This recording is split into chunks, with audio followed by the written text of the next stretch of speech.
రండి, మోకరించండి, కళ్ళు మూసుకోండి, ప్రార్థన చేసుకొని మనము ఉదయకాల ఆరాధనను ప్రారంభించుకుందాం. ఎవరు అటు చూడకూడదు, అందరు కూడా ప్రార్థనలు ఏకీభవించాలి, దాని తర్వాత పాటలు ఏకీభవించాలి, దాని తర్వాత అందరూ కీర్తన భాగాన్ని వాక్యాన్ని వింటూ మనము ఆత్మీయంగా ఎదుగుతూ బలపడుతూ ప్రభు వాళ్ళే మార్చబడి ప్రభుడు చెరుటకు ప్రభుడు హత్తుకున్నటకు ప్రభుతో సదాకాలకు మనం సిద్ధపడటకు దేవుడు తన ఆత్మ కృపను మనకు ఇచ్చినట్లుగా రండి మనం ప్రార్థన చేసుకొని ఈ యొక్క ఆరాధన మనం ప్రారంభించుకుందాం. హల్లెలూయా, హల్లెలూయా, హల్లెలూయా, హల్లెలూయా. స్తోత్రం, స్తోత్రం, స్తోత్రం, స్తోత్రం. గొప్ప దేవా, సర్వాధికారి, జీవాధిపతి, పరిశుద్ధమైన మహోన్నతమైన ఘనమైన మీ నామమునకు లెక్కలేని వందనాలు స్తోత్రాలు చెల్లిస్తున్నాం. గతించిపోయిన కాలమంతా మీ కృపలను కాచి కాపాడి భద్రపరిచారు. మీకు వందనములు స్తోత్రము చెల్లిస్తున్నాము. ఆయా తండ్రి శరీర సంబంధంగాను ఆయా ఆత్మ సంబంధంగా దేవా మమ్మల్ని మీ కృపలో కాచి కాపాడుతూ భద్రపరుస్తున్న దేవా మీకు వందనములు స్తోత్రము చెల్లిస్తున్నాము. సాతానిక శోధనల వల్ల ఆయా తండ్రి కులం వల్ల మతం వల్ల దేవా దేహం వల్ల ప్రభువా ఎవరైనా ఆత్మీయంగా దేవా క్షీణించిపోతే ఎవరైనా ఆత్మీయంగా ప్రభువా బలహీనపరిచి ప్రభువా ఈ యొక్క పునరుద్ధరణ ఆరాధన ప్రభువా తండ్రి శక్తిని పొందుకునే దయచేయండి. నూతన శక్తిని నూతన బలము దేవా ప్రతి బిడ్డ కలిగ్రహించండి దేవా. మేమందరం ఈ దినమున దేవా నూతన బలమును నూతన శక్తిని ప్రభువా పునరుద్ధరణ బలాన్ని పొందుకునే కృప దయచేయండి అయ్యా. ప్రతి వారిని మీ ఆత్మ ఆవరించునుగాక, ప్రతి వారిని మీ యొక్క వాక్యము త్రాక్కునుగాక. హల్లెలూయా, హల్లెలూయా, హల్లెలూయా. మనందరూ ఏక మనస్సు ప్రభువా అనుగ్రహించి మతిమలాడుచున్నాము తండ్రి. నాయనా మీకు వందనాలు స్తోత్రాలు. పాటలు మయం పొందండి అయా తండ్రి. కీర్తన ద్వారాను వాక్యం ద్వారా మాతో మాట్లాడి మా జీవితాన్ని ఉత్తేజపరిచి మన పాపమును నరికివేసి మగయా తండ్రి మీకు వాక్యం చేత ఉదక స్నానం చేయించి ముడత కలంకం లేకుండా దేవా ఒక నిర్దోషమైన ఒక నిష్కలంకమైన మహిమగల సంఘముగా వధువుగా మరి మీరే తీర్చమని బ్రతిమలాడుచున్నాము. మా మనసు అటు ఇటు వెళ్ళిపోకుండా దేవా తండ్రి అయా నీ యందు ప్రభువా తండ్రి మీకు వాక్యం ప్రభువా లక్ష్యముంచే అటు సహాయం చేయమని ప్రభువా ఈ కారణంతటిని మీకే సమస్త మహిమ చెల్లిస్తూ యేసయ్య అతి పరిశుద్ధ నామమున అడుగుచున్నాం పరమ తండ్రి, ఆమె ఆమె. అందరు కలిసి పాట పాడుకుందాము. అందరు చప్పట్లు కొట్టాలి. దానికి స్తోత్రం. హల్లెలూయా. పాడేదనే ప్రతిదినము స్తుతి పాడుటే నాకతిశయము. స్తుతి పాడేదనే ప్రతిదినము స్తుతి పాడుటే నాకతిశయము. ధవళవర్ణుడా మనోహరుడా రాత్మవానుడా నా ప్రియుడా. ధవళవర్ణుడా మనోహరుడా రాత్మవానుడా నా ప్రియుడా. స్తుతి పాడేదనే ప్రతిదినము స్తుతి పాడుటే నాకతిశయము. స్తుతి పాడేదనే ప్రతిదినము స్తుతి పాడుటే నాకతిశయము. ఆరాధించెదా అరుణోదయమున అమరుడ నిన్నే ఆశ తీరా. ఆరాధించెదా అరుణోదయమున అమరుడ నిన్నే ఆశ తీరా. అర్పిత జన పాద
బలవానుడా మనోహరుడా రాసవానుడా నా ప్రియుడా బలవానుడా మనోహరుడా రాసవానుడా నా ప్రియుడా స్తుతి పాడేదనే ప్రతిదినము స్తుతి పాడుటేనా అతిశయము స్తుతి పాడేదనే ప్రతిదినము స్తుతి పాడుటేనా అతిశయము మతి లేని నన్ను స్తుతి చేసినావే హృదయ నుండి నన్ను బ్రతికించినావే మతి లేని నన్ను స్తుతి చేసినావే హృదయ నుండి నన్ను బ్రతికించినావే లతనై వాడెద దేవా అతివని పొగడెద ప్రభువా లతనై పాడెద దేవా అతివని పొగడెద ప్రభువా ధవళవానుడా మనోహరుడా రాఘవానుడా నా ప్రియుడా ధవళవానుడా మనోహరుడా రాఘవానుడా నా ప్రియుడా స్తుతి పాడెదనే ప్రతిదినము స్తుతి పాడుటేనా అతిశయము స్తుతి పాడెదనే ప్రతిదినము స్తుతి పాడుటేనా అతిశయము మతి లేని నన్ను స్తుతి చేసినావే హృదయ నుండి నన్ను బ్రతికించినావే మతి లేని నన్ను స్తుతి చేసినావే హృదయ నుండి నన్ను బ్రతికించినావే నీలతనై పాడెద దేవా అతివని పొగడెద ప్రభువా నీలతనై పాడెద దేవా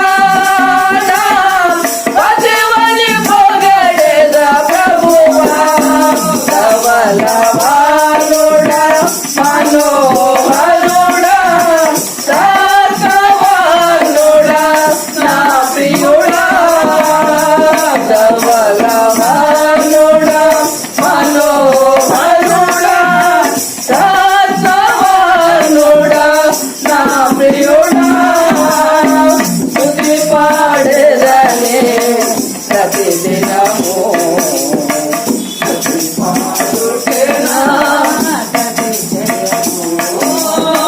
స్తుతి పాడెదనే ప్రతిదినము స్తుతి పాడుటేనా అతిశయము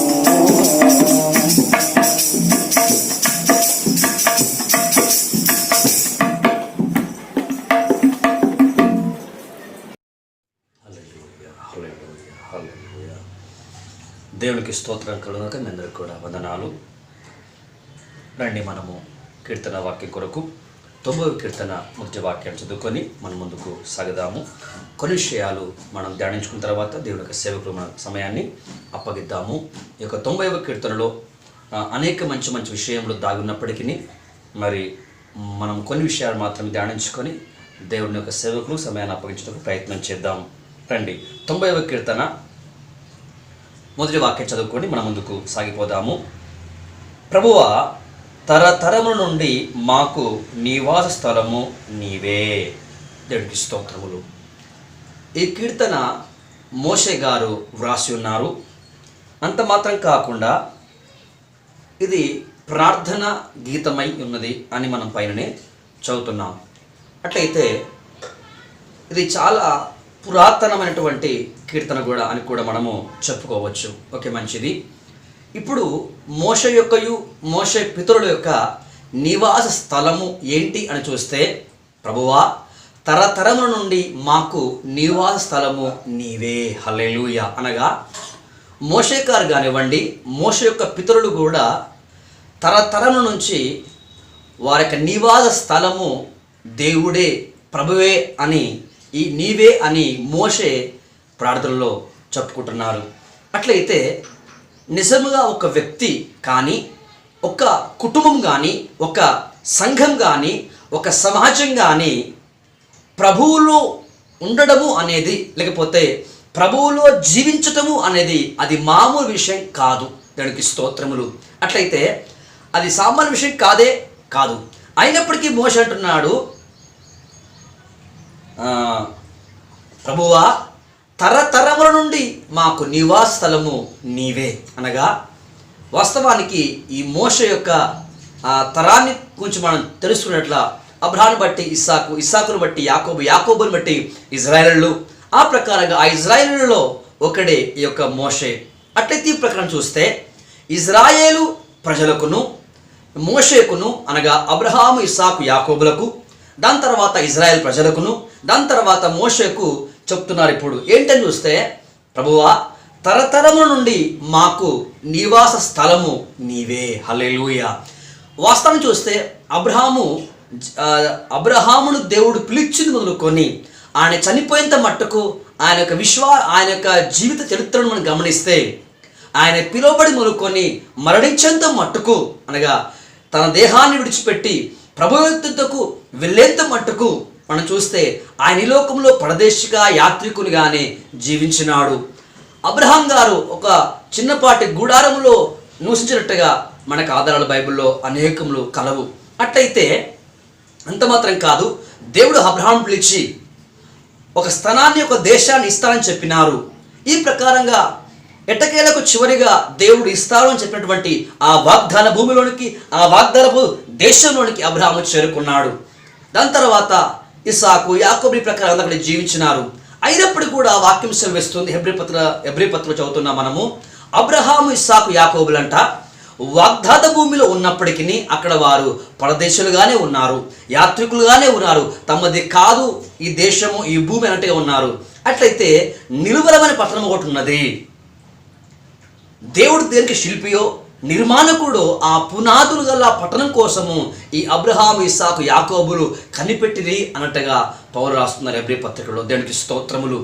అట్లయితే శరీరాన్ని బట్టి చూస్తే వీరు యాత్రికులుగా ఉన్నారు, పరదేశులుగా ఉన్నారు. ఈ లోకము, ఈ దేశము, ఈ గ్రామము మాది కాదు, మాది ఇంకో లోకం ఉంది, మాది ఇంకో దేశం ఉంది, మాకు ఇంకొక ఊరు ఉంది అన్నట్టుగా వారి ఈ లోకములో జీవించినట్టుగా చూస్తున్నాము. ఈ యొక్క అబ్రహాము, ఇస్సాకు, యాకోబుల ఈ వంశావళిలో, ఈ తరములో మోషే గారు జన్మించినారు. మోషే ద్వారా అట్లయితే మోషే జన్మించినారు. దాని తర్వాత మనం గమనిస్తే మోషే జన్మించినప్పుడు ఇజ్రాయెల్ ప్రజలు ఐగుప్తు అనే ఆ యొక్క దేశంలో వారు దాసులుగా, బానిసలుగా బహు కఠోరమైనటువంటి ఒక పరిస్థితుల్లో ఉన్నట్టుగా మనకు తెలుసు. అయితే దేవుడు మోషేని ఏర్పాటు చేసుకున్నాడు. ఆ యొక్క ఐగుప్తు కొలిమిలో నుంచి ఇజ్రాయెల్ ప్రజల్ని విడిపించడానికి దేవుడు మోషేని ఎన్నుకున్నాడు, ఏర్పాటు చేసుకున్నాడు, తన పిలుపునిచ్చినాడు, అధికారం ఇచ్చినాడు, అభిషేకం ఇచ్చినాడు, అన్నీ ఇచ్చి దేవుడు మోషేను మరలా ఐగుప్తుకు పంపించడం జరుగుతుంది. అట్లయితే ఈ ప్రకారంగా ఈ మోషే కాలంలో కూడా, లేకపోతే వారు మోషే నాయకత్వంలో ఐగుప్తు నుంచి వారు విడుదల పొందిన తర్వాత పిదప యెహోషువ కాలంలో వారు కానాను దేశంలో, అనగా పాలు తేనెలు ప్రవహించు దేశంలో వారు స్థిరపడేంత మట్టుకు వారు కూడా పరదేశులుగానే, యాత్రికులుగానే వారు ప్రయాణం చేస్తూ ఒక చిన్నపాటి గుడారంలోనే యెహోషువ కావచ్చు, కాలేబు కావచ్చు, మోషే కావచ్చు, తర్వాత ఈ ప్రకారంగా గొప్ప గొప్ప విశ్వాస వీరులందరూ కూడా ఆ యొక్క డేరాల్లో నివసిస్తూ యాత్రికులుగా, ప్రదేశులుగా వారు ప్రయాణిస్తూ ఉన్నారు. హల్లెలూయా. అయినప్పటికీ వీరు పైకి పరదేశులుగా, యాత్రికులుగా ఒక చిన్నపాటి గుడారాల్లో నివసిస్తున్నప్పటికీ వీరి యొక్క ఆశ ఏంటి అని చూస్తే, వీరి మనసు ఏంటని చూస్తే, ప్రభువా తరతరములకు మా నివాస స్థలము నీవే. దేవునికి స్తోత్రములు. అనగా ఇప్పుడు నిజమైనటువంటి ఇజ్రాయేలు ప్రజలు, నిజమైనటువంటి విశ్వాసం గల వారు, నిజముగా దేవుని మీద ఆధారపడేవారు ఉన్నటువంటి వారి కోరిక ఏంటంటే మా నివాస స్థలం ఏంటి, దేవుడే మాకొక నివాస స్థలము అని వారు చెబుతున్నారు. హల్లెలూయా. అయితే ఈ ప్రకారంగా వారి శరీర సంబంధంగా, ఈలోక సంబంధంగా కష్టాలు, నష్టాలు, ఇరుకులు, ఇబ్బందులు, అవమానములు, ప్రయాణములు, శోధనలు ఇలాంటి ఎన్ని వచ్చినప్పటికీ అయితే వారి ప్రాణము, వారి మనస్సు, వారి అంతరంగము, వారి జీవం అయితే వారి ప్రభులో నివసిస్తుంది. మేము ప్రభులోనే ఉన్నామన్న ఒక విశ్వాసముతో, ఒక నిరీక్షణతో వారు ముందుకు సాగినట్టుగా మనం చూస్తున్నాం. దానికి స్తోత్రములు. సరే, ఇది ఎలా ఉంచితే ఇక్కడ మోషే భక్తుడు రాస్తున్నాడు, ప్రభువా తరతరముల నుండి మాకు నివాస స్థలము నీవే. అయితే ఇందాక మనం అనుకున్న ప్రకారంగా ఒక వ్యక్తి కానీ, ఒక కుటుంబం కానీ, ఒక సంఘము కానీ, ఒక సమాజము కానీ ప్రభువులో ఉండడము అనేది, లేకపోతే ప్రభువులో నివసించడం అనేది అది మామూలు విషయం కాదు. అది అందరి వల్ల అయ్యే పని కాదు. దానికి స్తోత్రములు. ఒక మాటలో చెప్పాలంటే ఒక వ్యక్తి ఇంకొకరి ఇంట్లో ఉండాలి అంటే అది మామూలు విషయం కాదు. అట్లయితే 1 గంట ఉండొచ్చు, మహా అంటే ఒక దినం ఉండొచ్చు, అంతకు మించి ఒక మానవుడే ఇది వేరే వారి ఇంట్లో ఉండలేడు.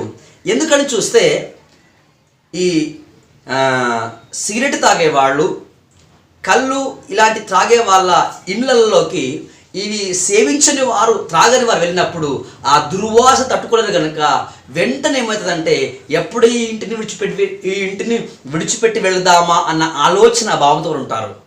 1 గంట ఉన్నా 2 గంటలు ఉన్నప్పటికీ వారు సిగరెట్ తాగుతూ, బీడీలు పీలుస్తూ, చుట్టలు తాగుతూ, వారు బీరు, వైన్ ఇవన్నీ తాగుతూ ఉన్నప్పుడు, ఇవన్నీ అలవాటు లేని వాడు ఆ ఇంటికి వెళ్ళినప్పుడు 1 గంట సేపు, 1 అర్ధ గంట సేపు ఉండగానే ఎప్పుడు ఇంట్లోకి బయటికి వెళ్ళిపోవాలా, ఎప్పుడు ఇంటి వారు మాకు సెలవిస్తారా అన్న ఆలోచనతో ఉంటారు. ఎందుకంటే ఆ ఇంటి వారికి ఏమో దుర్వాసన అలవాటు అయిపోయింది, దుర్వాసన వారికి అభ్యాసం అయిపోయింది. కానీ వచ్చినటువంటి వారికి ఏం లేదు, ఆ దుర్వాసన వీరికి అలవాట్లేదు, ఆ యొక్క దుర్వాసన వీరికి ఆ వంట పడట్లేదు. కాబట్టి వీరు తట్టుకోలేకపోతున్నారు. కాబట్టి ఎప్పుడా ఇంటికి వెళ్ళి బయటికి వెళ్ళిపోవాలి అని తమ మనసులో అనుకుంటున్నారు.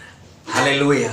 ఇంకో మాట మీకు చెప్పాలి, నిజమైనటువంటి నూతన జన్మ పొంది అనగా తమ పాత బతుకును యేసుక్రీస్తుతో పాటు సిలువ వేసి, అనగా తమ ప్రాచీన స్వభావమును క్రీస్తు కూడా సిలువ కొట్టి దాన్ని బాప్టిజం ద్వారా సమాధి చేసి వారు నిజముగా క్రీస్తుతో కూడా లేపబడి పునరుద్ధాన బలమును, జీవాన్ని పొందుకుని నూతన జన్మ వారు పొందిన వారైతే ఖచ్చితంగా ఒక విశ్వాసి కానీ, ఒక సంఘ పెద్ద కానీ, ఒక సేవుడు కానీ ఒక ఇంటిలోకి వెళ్ళాడు అనుకోండి, అక్కడ సినిమానో సీరియల్లో వాళ్ళు టీవీలో చూస్తున్నారు.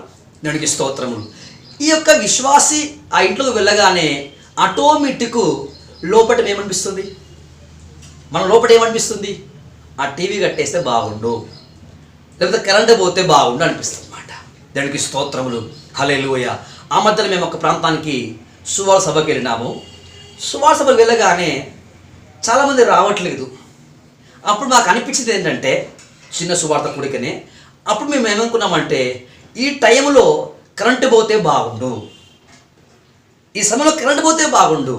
ఎందుకనగా అపవాది అనే ఆ సాతానుడు ప్రతి వ్యక్తిని కులమని, మతమని, భాషని ఈ ప్రకారం ఏ భేదం లేకుండా, విశ్వాసి అని, పాస్టర్ అని, సంఘ పెద్దని ఏ భేదం లేకుండా అందరినీ సెల్ ఫోన్లతో బంధించేసింది.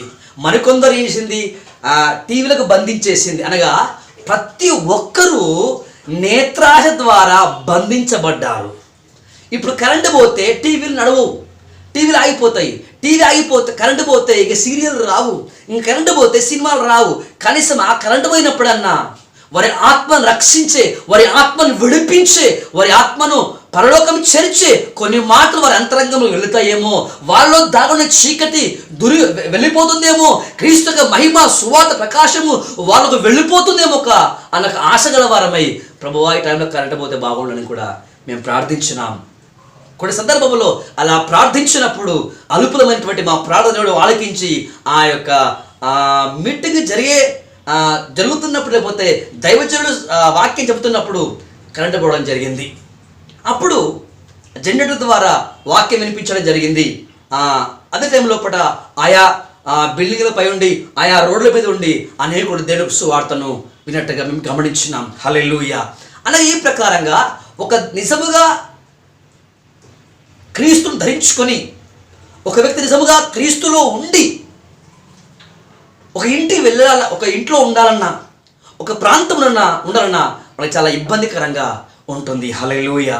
అదే ప్రకారంగా ఇప్పుడు తరతరముల నుండి మాకు నివాస స్థలము నీవే అంటున్నారు. అనగా ఒక గంట కాదు, ఒక రోజు కాదు, ఒక వారం కాదు, ఒక నెల కాదు, ఒక సంవత్సరం కాదు, తరతరములు మాకు నివసించే స్థలము, మా ఇల్లు, మా దేశము, మా ఊరు గ్రామం ఏంటంటయ్యా ప్రభువా నీవే అని భక్తుడు ఇక్కడ చెప్తున్నాడు. దానికి స్తోత్రములు. అట్లయితే నా మాట వింటున్న ప్రియ సహోదరి సహోదరులారా, నిజముగా ఒక పాపం చేయువాడు పాపం చేయని వాడితో ఎక్కువసేపు సహవాసం చేయలేడు.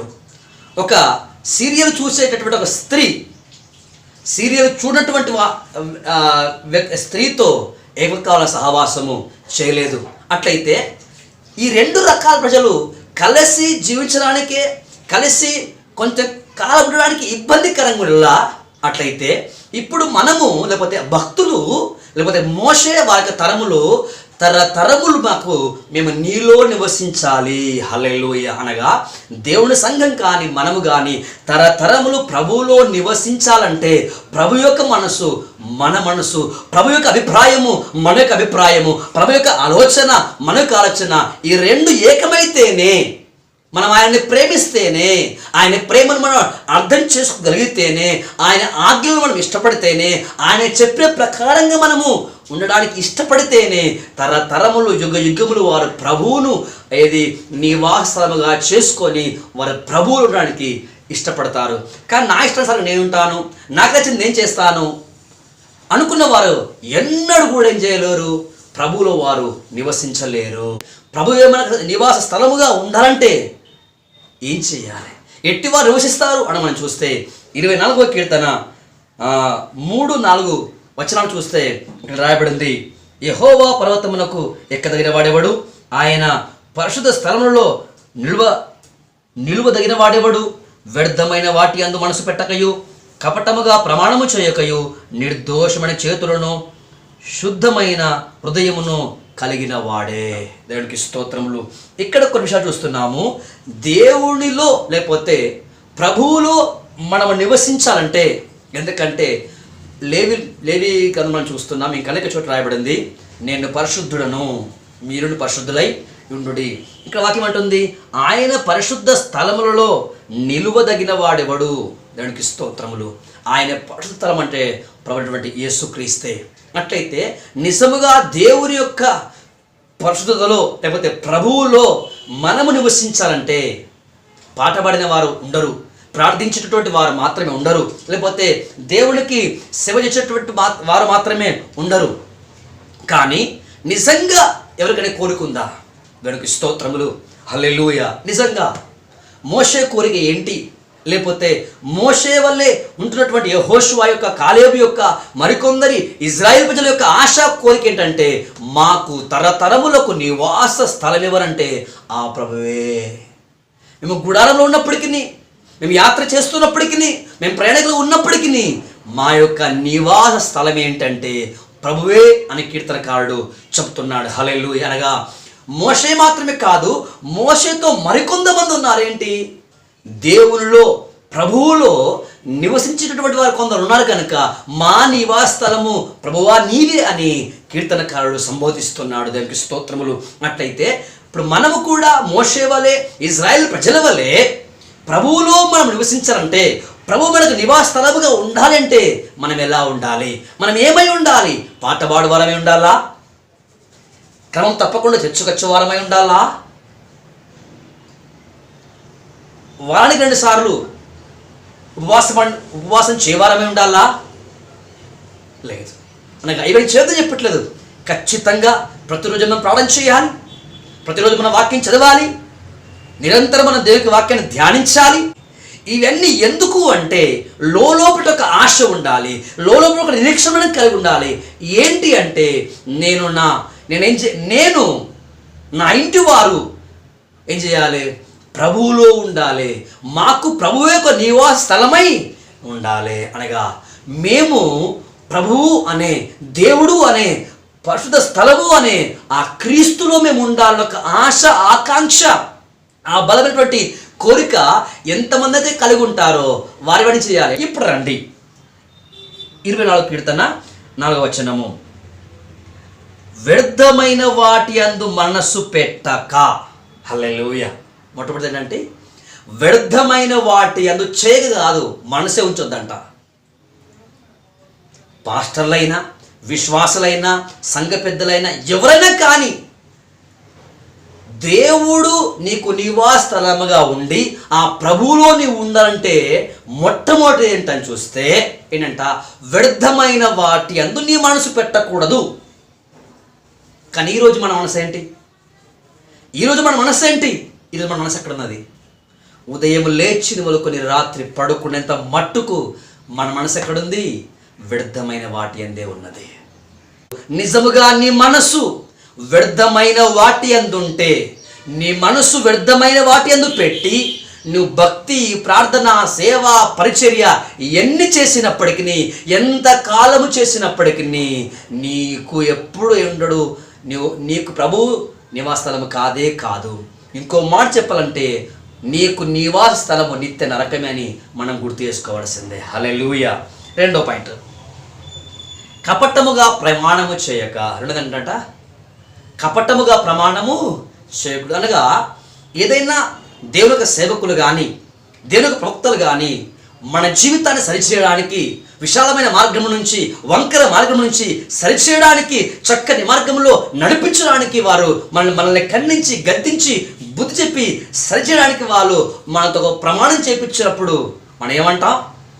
లోపల అలా చెయ్యను అని అనుకున్నప్పటికీ నోటితో అంటే మనసులో ఆ వాక్యము, ఆ ఉపదేశము, ఆ క్రమము అంతరంగంలో అంగీకరించకపోయినప్పటికీ, నీ మనస్సు, నీ మనసాక్షి ఇష్టపడకపోయినప్పటికీ నోటితో మాత్రం అలాగే ఉంటానయ్యా, దానికి స్తోత్రం.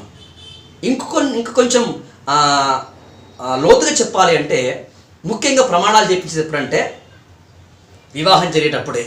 అట్టయితే వివాహం జరిగే సమయం లోపల దేవుడి సేవకులు ఖచ్చితంగా సంఘములోను, వ్యక్తిగతంగాను, తర్వాత సమాజంలో అందరి ముందు దేవుడి సేవలు అడుగుతారు, ఈ అబ్బాయి అంటే నీకు ఇష్టమేనా, ఈ అమ్మాయి అంటే నీకు ఇష్టమేనా అని అనేక పర్యాయములు అడుగుతారు. నేను ఖచ్చితంగా అడుగుతాను. అట్లయితే ఇప్పుడు ఈ సిస్టర్ గారు, ఈ బ్రదర్ గారు ఇద్దరు కూడా తమ సమ్మతమును, తమ ఒప్పందాన్ని తెలిపిన తర్వాత నేను చేస్తాను, ఇద్దరికి వివాహం అనేది జరిపిస్తాం. కానీ చాలామంది సహోదరులు ఈ కపట ప్రేమ చూపించినటువంటి వారు, కపట సహోదరులు ఏం చేస్తారంటే లోపల మరొక అమ్మాయిని పెట్టుకొని వివాహమేమో ఇంకో అమ్మాయిని చేసుకుంటారు. మనసులో ఒక అమ్మాయిని ఇష్టపడుతున్నాడు వీడు ఆల్రెడీ, కానీ అమ్మాయిని పెళ్లి చేసుకోడు, వేరే అమ్మాయిని పెళ్లి చేసుకుంటాడు. కారణం ఏంటి అని చూస్తే, ఇప్పుడు నేను ఏ అమ్మాయి ఇష్టపడ్డానో ఆ అమ్మాయిని పెళ్లి చేసుకుంటే ఏంటి, నాకు రావాల్సిన కట్నం రాదేమో అంటే డబ్బు కోసమో, కులము కోసమో, ఇలాంటి అనేకమైన వాటి కోసం ఏం చేస్తున్నాడంటే మనసులో ఒక అమ్మాయిని పెట్టుకొని మరొక అమ్మాయిని తెలిసినాడు, ప్రమాణం చేస్తున్నాడు. ఇది కపట ప్రమాణం. హల్లెలూయా. అట్లయితే ఒక వ్యక్తికి కానీ, లేకపోతే ఒక సందర్భాన్ని బట్టి నీవు ఒక మాట ఇస్తే ఆ మాటలో కపటం ఉండకూడదు. అనగా నీ హృదయంలో, నీ మనసులో కపటము లేకుండా ఏం చేయాలంటే నీ ప్రమాణము చేయాలి. దీనికోసం ఒక మంచి వచనం మీకు చూపిస్తాను, రండి. ఇర్మియా గ్రంథము 5వ అధ్యాయం 1-2 వచనం మనం చూస్తే అక్కడ ఇలా రాయబడింది. ఏంటి అని చూస్తే, యెరూషలేము వీధుల్లో అటు ఇటు పరిగెత్తొచ్చు, మీరు చూడండి, మీరు పరీక్షించండి అని మళ్ళీ ఏమంటాడంటే, దాని రాజ్య వీధులలో విచారణ చేయుడి, న్యాయము జరిగించుచు నమ్మకముగా నుండ ప్రయత్నించువాడు ఒక్కడు మీకు కనబడిన ఎడల నేను దాన్ని క్షమిస్తాను. హల్లెలూయా. ఏం చేయాలంట? దేవుడు యెరూషలేమును క్షమించాలి అంటే అంటున్నాడండి, మీరు పరీక్షించండి, విచారించండి. కనీసం ఏంటంట, నేను నమ్మకంగా ఉండాలి, నేను న్యాయవంతునిగా ఉండాలి, సత్యవంతునిగా ఉండాలండి. కనీసం ప్రయత్నించేవాడు ఒక్కడు కనబడ్డా నేను క్షమించేస్తా. కొందరు పైకి కనబడడానికి గొప్ప గొప్ప ప్రమాణాలు చేస్తున్నారంట. ఎటువంటి అంటారు? 2వ వాక్యం, యెహోవా జీవితుడు అను మాట పలికినను వారు మోసము చేయుటకై ప్రమాణము చేయుదురు. ఎందుకంట ఒక్కరిని మోసం చేయడానికి, ఓ కుటుంబాన్ని, ఒక వ్యక్తిను మోసం చేయడానికి, వారు మోసం చేయడానికి ప్రమాణం చేస్తున్నారంట. అక్కడ న్యాయాన్ని జరిగించడం కాదు, నమ్మకముగా ఉండటం కాదు, కానీ మోసం చేయడానికి ఏం చేస్తున్నారు? వాళ్ళు ప్రమాణం చేస్తున్నారు. అందుకే ఏమన్నాడు? అందుకే కీర్తనకారుడు ఏమంటున్నాడు? కపటముగా ప్రమాణం చేయువాడు దేవుని యొక్క పరిశుద్ధ స్థలములో ఎన్నటికి నివసింపడు. ఇంకా 3వ చెప్తున్నా, నిర్దోషమైన చేతులను. ఏంటండి?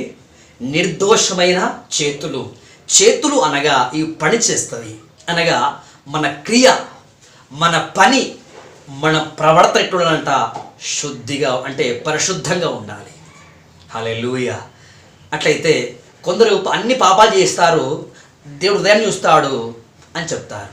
నువ్వు అపవిత్రమైనవన్నీ చేస్తూ భక్తి, ప్రార్థన, సేవ ఇలాంటివన్నీ చేసినప్పటికీ నువ్వు పరిశుద్ధ స్థలంలో నువ్వు రాలేవు, ఉండలేవు కూడా.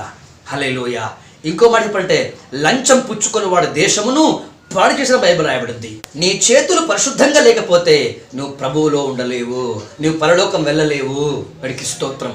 అంటే అర్థం ఏంటి అంటే, ఇదే చేతితో చేస్తుంటారు, లంచాన్ని తీసుకుంటున్నావు, ఇదే చేతితోని బీడి సిగరెట్ తాగుతున్నావు, ఇదే చేతితోని ఇది మత్తు పానీయాలు సేవిస్తున్నావు. ఈ ప్రకారంగా ఈ చేతులతోని, ఈ దేహముతోని అనేక చెడు కార్యక్రమాలు, అనేక చెడు జీవితం జీవిస్తూ ఆదివారం వచ్చి లేకపోతే ప్రార్థించి వాక్యం ఇవని చెప్తే నువ్వు దేవుని యొక్క పరిశుద్ధ స్థలంలో నీవు ఉండలేవు. నీవు ఉంది సాతానులోనే, నీవు ఉంది మోసగారులోనే, నీవు ఉంది ఈ లోకంలోనే.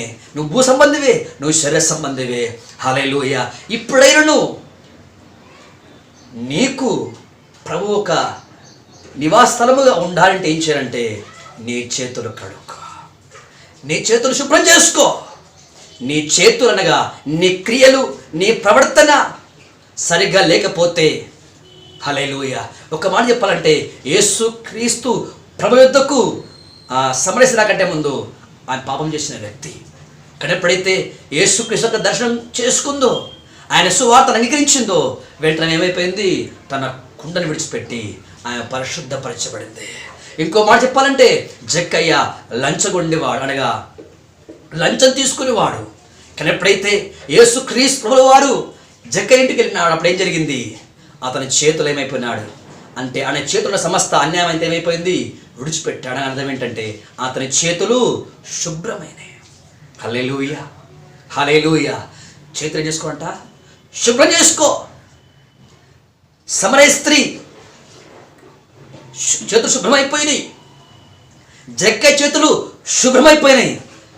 వాక్యం వింటున్న వారలారా, బోధకుల్లారా, సంఘ పెద్దలారా, విశ్వాసులారా, నా సహోదరి సహోదరులారా, నా స్నేహితులారా, ఈరోజు మీ చేతులు, మన చేతులు శుభ్రంగా ఉన్నాయా? మన చేతులు శుభ్రంగా లేకపోయినప్పటికీ ఏదో ఒక సంఘంలో, ఏదో ఒక సంస్థలో ఉండి కొన్ని పాటలు, కొన్ని వాక్యం నేర్చుకొని బయటికి మనము నీతిమంతులు కనబడుతున్నప్పటికీ నీవు ప్రభువులో లేవు. నీ స్థలం, నీ నివాస స్థలము క్రీస్తు కాదు అని నేను గుర్తుంచుకో. హల్లెలూయా. కాబట్టి ప్రకారంగా ఏం కావాలంట? మన చేతులు ఏం కావాలి? శుభ్రం చేసుకోవాలి. దానికోసం ఒక మాట చదువుకుందాం మనము. యాకోబు రాసిన పత్రిక 4వ అధ్యాయం 8వ వచనము. దేవుని దగ్గర రండి, అప్పుడు ఆయన మీదకు వచ్చును. పాపులారా, మీ చేతులు శుభ్రం చేసుకొనుడి. దిమనస్కులారా, మీ హృదయములను పరిశుద్ధపరచుకొనుడి. వ్యాకులపడి దుఃఖించుడి, ఏడుగుడి. మీ నవ్వు దుఃఖములకును, మీ ఆనందము చింతకు మార్చుకొనుడి. ప్రభు దృష్టికి మిమ్మును మీరు తగ్గించుకొనుడి, అప్పుడు ఆయన మిమ్మును హెచ్చించును. రండి, హృదయాన్ని చింపుకురండి, మీ చేతుల్ని శుభ్రం చేసుకో. హృదయం మాత్రమే కాదు, ఏం కావాలి? మన చేతులు కూడా ఎట్లుండాలంట? శుభ్రంగా ఉండాలి. అనగా మన క్రియ ఎట్లుండాలి? శుభ్రంగా ఉండాలి. నిజమే సహోదరులారా, నిజమే స్నేహితులారా, మనమైతే క్రియల ద్వారా మనము నీతిమంతులుగా తీర్చబడలేదు. క్రియల ద్వారా మనము రక్షణ పొందలేదు. క్రియల ద్వారా ఎవరికి రక్షణ లేదు, అది వాస్తవమే. మన రక్షణ పడింది, మన విమోచన పొందింది దేవుడి కృప చేత. విశ్వాసం ద్వారా మనము రక్షింపబడి ఉన్నాము. అవును, విశ్వాసం ద్వారా కృప చేత మనము రక్షణ పొందినప్పటికీ ఏం కావాలి? క్రియ కావాలి. దానికి స్తోత్రములు, హల్లెలూయా. ఆ క్రియ ఏంటి అంటే ఈ చేతులు. ఈ చేతులు ఏంటంటే ఈ క్రియ. హల్లెలూయా. మనం చేస్తున్న ప్రతి పని, ప్రతి క్రియ అది పరిశుద్ధమైనది ఉండాలి. అనగా అపవిత్రమైనవన్నీ చేసేసి, లంచం తీసుకొని, విచారం చేసి, దొంగతనం చేసి, తిని తాగి తిట్టి, ఇష్టానుసారంగా జీవించి, నేను మరలా నేను బాప్టిజం తీసుకున్నాను, నేను క్రీస్తు భక్తున్నే అనుకుంటుంది నీ భ్రమ. దానికి స్తోత్రములు. ఈ యొక్క ఉదయకాల ప్రభువులు ఇస్తున్నారు. రా, నీ చేతుల్ని శుభ్రం చేసుకో. నీ చేతుల్ని కడుక్కుంటే నీకు క్షేమం, లేకపోతే క్షామమే. దానికి స్తోత్రం, హల్లెలూయా. అట్లయితే యాకోబు ఏమంటున్నారు? రండి, మీ చేతుల్ని శుభ్రం చేసుకునండి, పశ్చాత్తాపడుడి. అనగా నిజంగా నీ చేతులు శుభ్రం కావాలి అంటే, దానికి ఉన్నటువంటి సమస్త పాపం వెళ్ళిపోవాలంటే ఏం చేయాలంటే, ప్రభువు అన్న పాపిని, ఎన్నో చెడు క్రియలు చేసినాను, వాక్యం తెలుసు కూడా, నీ ఉపదేశం తెలుసు కూడా, అనేక పాపిష్ట క్రియలను జరిగించున్నాను, నన్ను క్షమించుమని తమ పాపాన్ని విడిచిపెట్టి క్షమాపణ అడిగే మనసు నీకు రావాలి. హల్లెలూయా, హల్లెలూయా. దేవునికి స్తోత్రం. సహోదరి సహోదరులారా, స్నేహితులారా, ఈరోజు మన చేతులు శుభ్రపరచబడ్డాయా? ఒక్కసారి పరీక్షించు, మనసుతో పరీక్షించు, మనసాక్షితో పరీక్షించు, అడిగి పరీక్షించు, ఆలోచించి పరీక్షించి. ఇప్పుడైనను యాకోబు పిలుస్తున్నాడు, ఆత్మ పిలుస్తుంది, వాక్యం పిలుస్తుంది. ఇంకెంత కాలము అపవిత్రమైన చేతులు కలిగి నువ్వు ప్రార్థిస్తే భక్తి చెప్పబడతావు? ఇంకా ఆపు, నీ చేతుల్ని శుభ్రం చేసుకో అని దేవుని యొక్క వాక్యం మనల్ని ఆహ్వానిస్తున్నది. ఒకవేళ నీ పాపమును ఒప్పుకొని విడిచిపెట్టాక దాన్ని కప్పుకుంటే నీ నివాసస్థలము ప్రభువు కాదు, పరలోకం కాదు, యేసయ్య కాదు, మరణమే, పాపమే, సాతానే, ఈ లోకమే. దేవుడికి స్తోత్రములు, హల్లెలూయా. ఎప్పుడు నీకు దేవుడు ఏమై ఉండడు? నివాసస్థలమై ఉండడు. ఇంకో 4వ మాట, శుద్ధమైన హృదయము కలిగిన వాడే. అదేనండి, శుద్ధ హృదయం. ఒక పాట ఉంది కదా, శుద్ధ హృదయం కలుగజేయుము. ఇంకనంట దేవుడు మనకేమి ఇవ్వాలి? ఒక నూతన హృదయమును, ఒక నూతన మనస్సును, ఒక నూతన మనస్సాక్షి దేవుడు ఇవ్వాలి. అందుకే హెచ్చరిస్తున్నాం కదా, ఒక నూతన హృదయం మీకు ఇచ్చేదను, రాతి గుడ్డను తీసివేసేదను, మాంసపు గుడ్డను మీకు ఇచ్చేదను. హల్లెలూయా. ఈరోజు నిజముగా మోషే పితరులు ఎట్లంట, ప్రభువా నీవే మాకు తరతరములకు నివాసస్థలం నీవే. అట్లయితే ప్రియ స్నేహితులారా, చెల్లెల్లారా, అక్కలారా, ఈరోజు మనకు నివాసస్థలం ఎక్కడ? ఈరోజు మేము ఎక్కడ నివసిస్తున్నాము? ప్రభువులో ఉన్నామా? ఒక్కసారి పరీక్షించు. నిజంగా మనం ప్రభువులో నివసించాలంటే, ఆ ప్రభువు మనకు నివాసస్థలముగా ఉండాలంటే ఏం చేయాలి? కొన్ని జరుపుకున్నాం. మొట్టమొదటిది ఏంటండి? వ్యర్థమైన వాటి యందు మనసు పెట్టకూడదు, కపటముగా ప్రమాణం చేయకూడదు, నిర్దోషమైన చేతులు కలిగి ఉండాలి, శుద్ధ హృదయాన్ని కలిగి ఉండాలి. హల్లెలూయా. ఈ 4 విషయాలను కలిగి ఉన్నవారు ఏం చేస్తారంట? దేవునిలో వారు నివసిస్తారు. దానికి స్తోత్రం, హల్లెలూయా. కాబట్టి ప్రియ సహోదరి సహోదరులారా, ఇంకా అనేక విషయం ఉన్నవి. అట్టయితే దీన్ని ఆత్మ సంబంధంగా ఆడిస్తే వాక్యం ఏం సెలవిస్తుంది అని చూస్తే, క్రీస్తు యేసునందు వరకే శిక్షావిధి లేదు అని రోమను చదువుకుంటున్నాం. అంత మాత్రం కాదు, పౌలు అంటాడు, మీ జీవము క్రీస్తుతో కూడా దాచబడి ఉన్నది. మన పరిస్థితి పరలోకమందున్నది. దానికి స్తోత్రం, హల్లెలూయా. ప్రియ సహోదరి సహోదరులారా, ప్రకటన గ్రంథాన్ని మనం గమనిస్తే 21 మనం చదువుతాడు అంటాడు, నిషిద్ధమైనది అపవిత్రమైనది లోపలికి వెళ్ళదు. సహోదరి సహోదరులారా, మరొకసారి దేవుని సేవకుని నువ్వు వేడుకుంటున్నాను, బతిమలాడుకుంటున్నాను. మనం గుడిసెలో ఉన్నామా, లేకపోతే రేగుల షెడ్లో ఉన్నామా, లేకపోతే బిల్డింగ్లో ఉన్నామా, ఫ్యాన్ కింద ఉన్నామా, ఏసి కింద ఉన్నామా, చెట్టు కింద ఉన్నామన్నా, అంటే దేహ సంబంధంగా ఏ లోకంలో ఎలా ఉన్నప్పటికీ ఆధ్యాత్మికంగా ఆత్మీయంగా నేను ప్రభువులో ఉన్నానా? అట్లయితే ప్రభువే నాకు ఒక నివాస స్థలము ఉండాలంటే ఖచ్చితంగా కనీసం ఈ 4 విషయాల్లో మనం కలిగి ఉండాలి. హల్లెలూయా. ఒకటి, వ్యర్థమైన వాటి యందు మనం మనసు పెట్టకూడదు. ఒకటి, కపట ప్రమాణం చేయకూడదు. 3వది, నిర్దోషమైన చేతులు కలిగి ఉండాలి. 4వది, శుద్ధ హృదయం కలిగి ఉండాలి. ఈ ఒక్కొక్క విషయం చెప్పడానికి చాలా సమయం పడుతుంది కనుక సమయం లేదు కనుక నేను ముగిస్తున్నాను. వేసి రండి, తలలో వంచండి, కళ్ళు మూసుకోనండి. Hallelujah, hallelujah, hallelujah. Praise God, praise the Lord. Hallelujah, hallelujah. నీ మనసు ఎక్కడుంది? వ్యర్థమైన వాటి యందు, సినిమాల యందు, సీరియల్ యందు, రాజకీయమందు, డబ్బు యందు ఉన్నది, గతించిపోయే లోకం ఎందున్నదా? ఒక్కసారి ఎదుగో నీ మనసు కయీను వలే, ఏషావు వలే, బిలాము వలే, అననీయ సప్పిరా వలే, గేహాజీ వలే వ్యర్థమైన వాటిని ఆశిస్తుందేమో, అక్కడ నీ మనసు ఇరుక్కునిపోయిందేమో. ఒక్కసారి పరీక్షించుకొని ప్రభువా విడిపించయ్యా, వ్యర్థమైన వాటి యందు నేను మనసును ఉంచక వాటిని లక్ష్య పెట్టక దేవా. ఇదిగో అబ్రహాము, ఇస్సాకు, యాకోబులే ప్రకారం అయితే అయా నిలువరమైన పట్టణం కోసము దేవుడి దగ్గర శిల్పి నిర్మాణకుడైనాడో ఆ పునాది గల పట్టణం కోసం వారిని నిరీక్షించున్నారు, కనిపెట్టి ఉన్నారు. వారి మనసు ఎక్కడైతే ఉందో నీ మనసు ఎక్కడ ఉండాలి. అబ్రహాము మనసు ఎక్కడుంది? ఇస్సాకు మనసు ఎక్కడుంది? యాకోబు మనసు ఎక్కడుంది? మోషే మనసు ఎక్కడుంది? యెహోషువ మనసు ఎక్కడుంది? పౌలు మనసు ఎక్కడుంది? ఈరోజు మన మనసు ఎక్కడా? దేవుడికి స్తోత్రాలు. నువ్వు అనేక సార్లు ప్రమాణం చేస్తున్నావు. దేవుని సంఘములో సమాజం నువ్వు బాప్టిజం తీసుకున్నప్పుడు ప్రమాణం చేసినావు. ప్రమాణం చేసి బాప్టిజం పొందిన సహోదరి సహోదరులారా, ఈరోజు మీ ప్రమాణం కపటం కాదా? మీ నమ్మకస్తులేనా? యథార్థవంతులేనా? ఒక్కసారి పరీక్షించుకో. స్తోత్రం, స్తోత్రం. హల్లెలూయా, హల్లెలూయా. గొప్ప దేవా, సర్వాధికారి, జీవాధిపతి, పరిశుద్ధమైన మహోన్నతమైన ఘనమైన మీ నామములకు వందనములు, స్తోత్రములు, స్తోత్రములు, స్తోత్రములు చెల్లిస్తున్నాము. నిజమే దేవా, అయ్యా మీరు మాతో మాట్లాడిన ప్రతి మాటను బట్టి నీకు వందనములు, స్తోత్రము చెల్లిస్తున్నాము.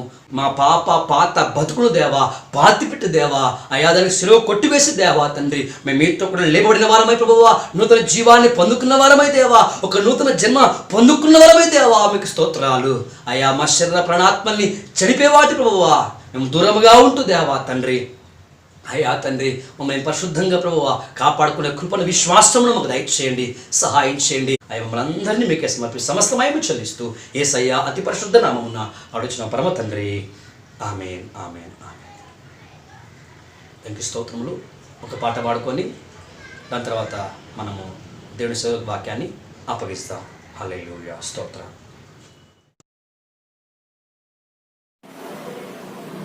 అనుక్షణము నిన్నే గొలుతు పునరుత్థానుడా, అనుక్షణము నిన్నే గొలుతు పునరుత్థానుడా, పునరుత్థానుడా, పరిశుద్ధుడా, పునరుత్థానుడా, పరిశుద్ధుడా,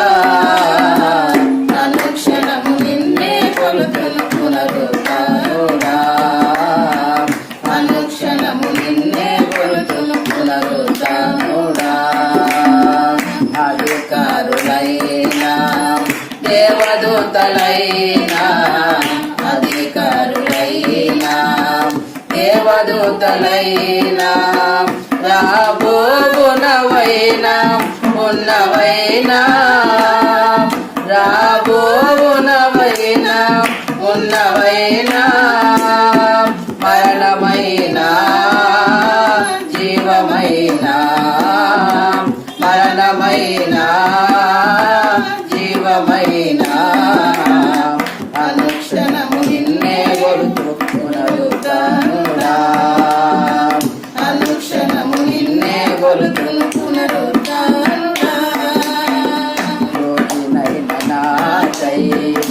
త్యాగమైనావే రోగినైన నాకై త్యాగమైనావే ద్రోహినైన నాకై దాహముగొన్నావే ద్రోహినైన నాకై దాహముగొన్నావే ఊహకందదయ్యా నీ ధర్మము ఊహకందదయ్యా నీ ధర్మము అనుక్షణము నిన్నే కొలుతును పునరుద్ధానుడా అనుక్షణము నిన్నే కొలుతును పునరుద్ధానుడా శ్రమలైనా హింసలైనా శ్రమలైనా హింసలైనా రసహీనతైనా ఉపద్రవమైనా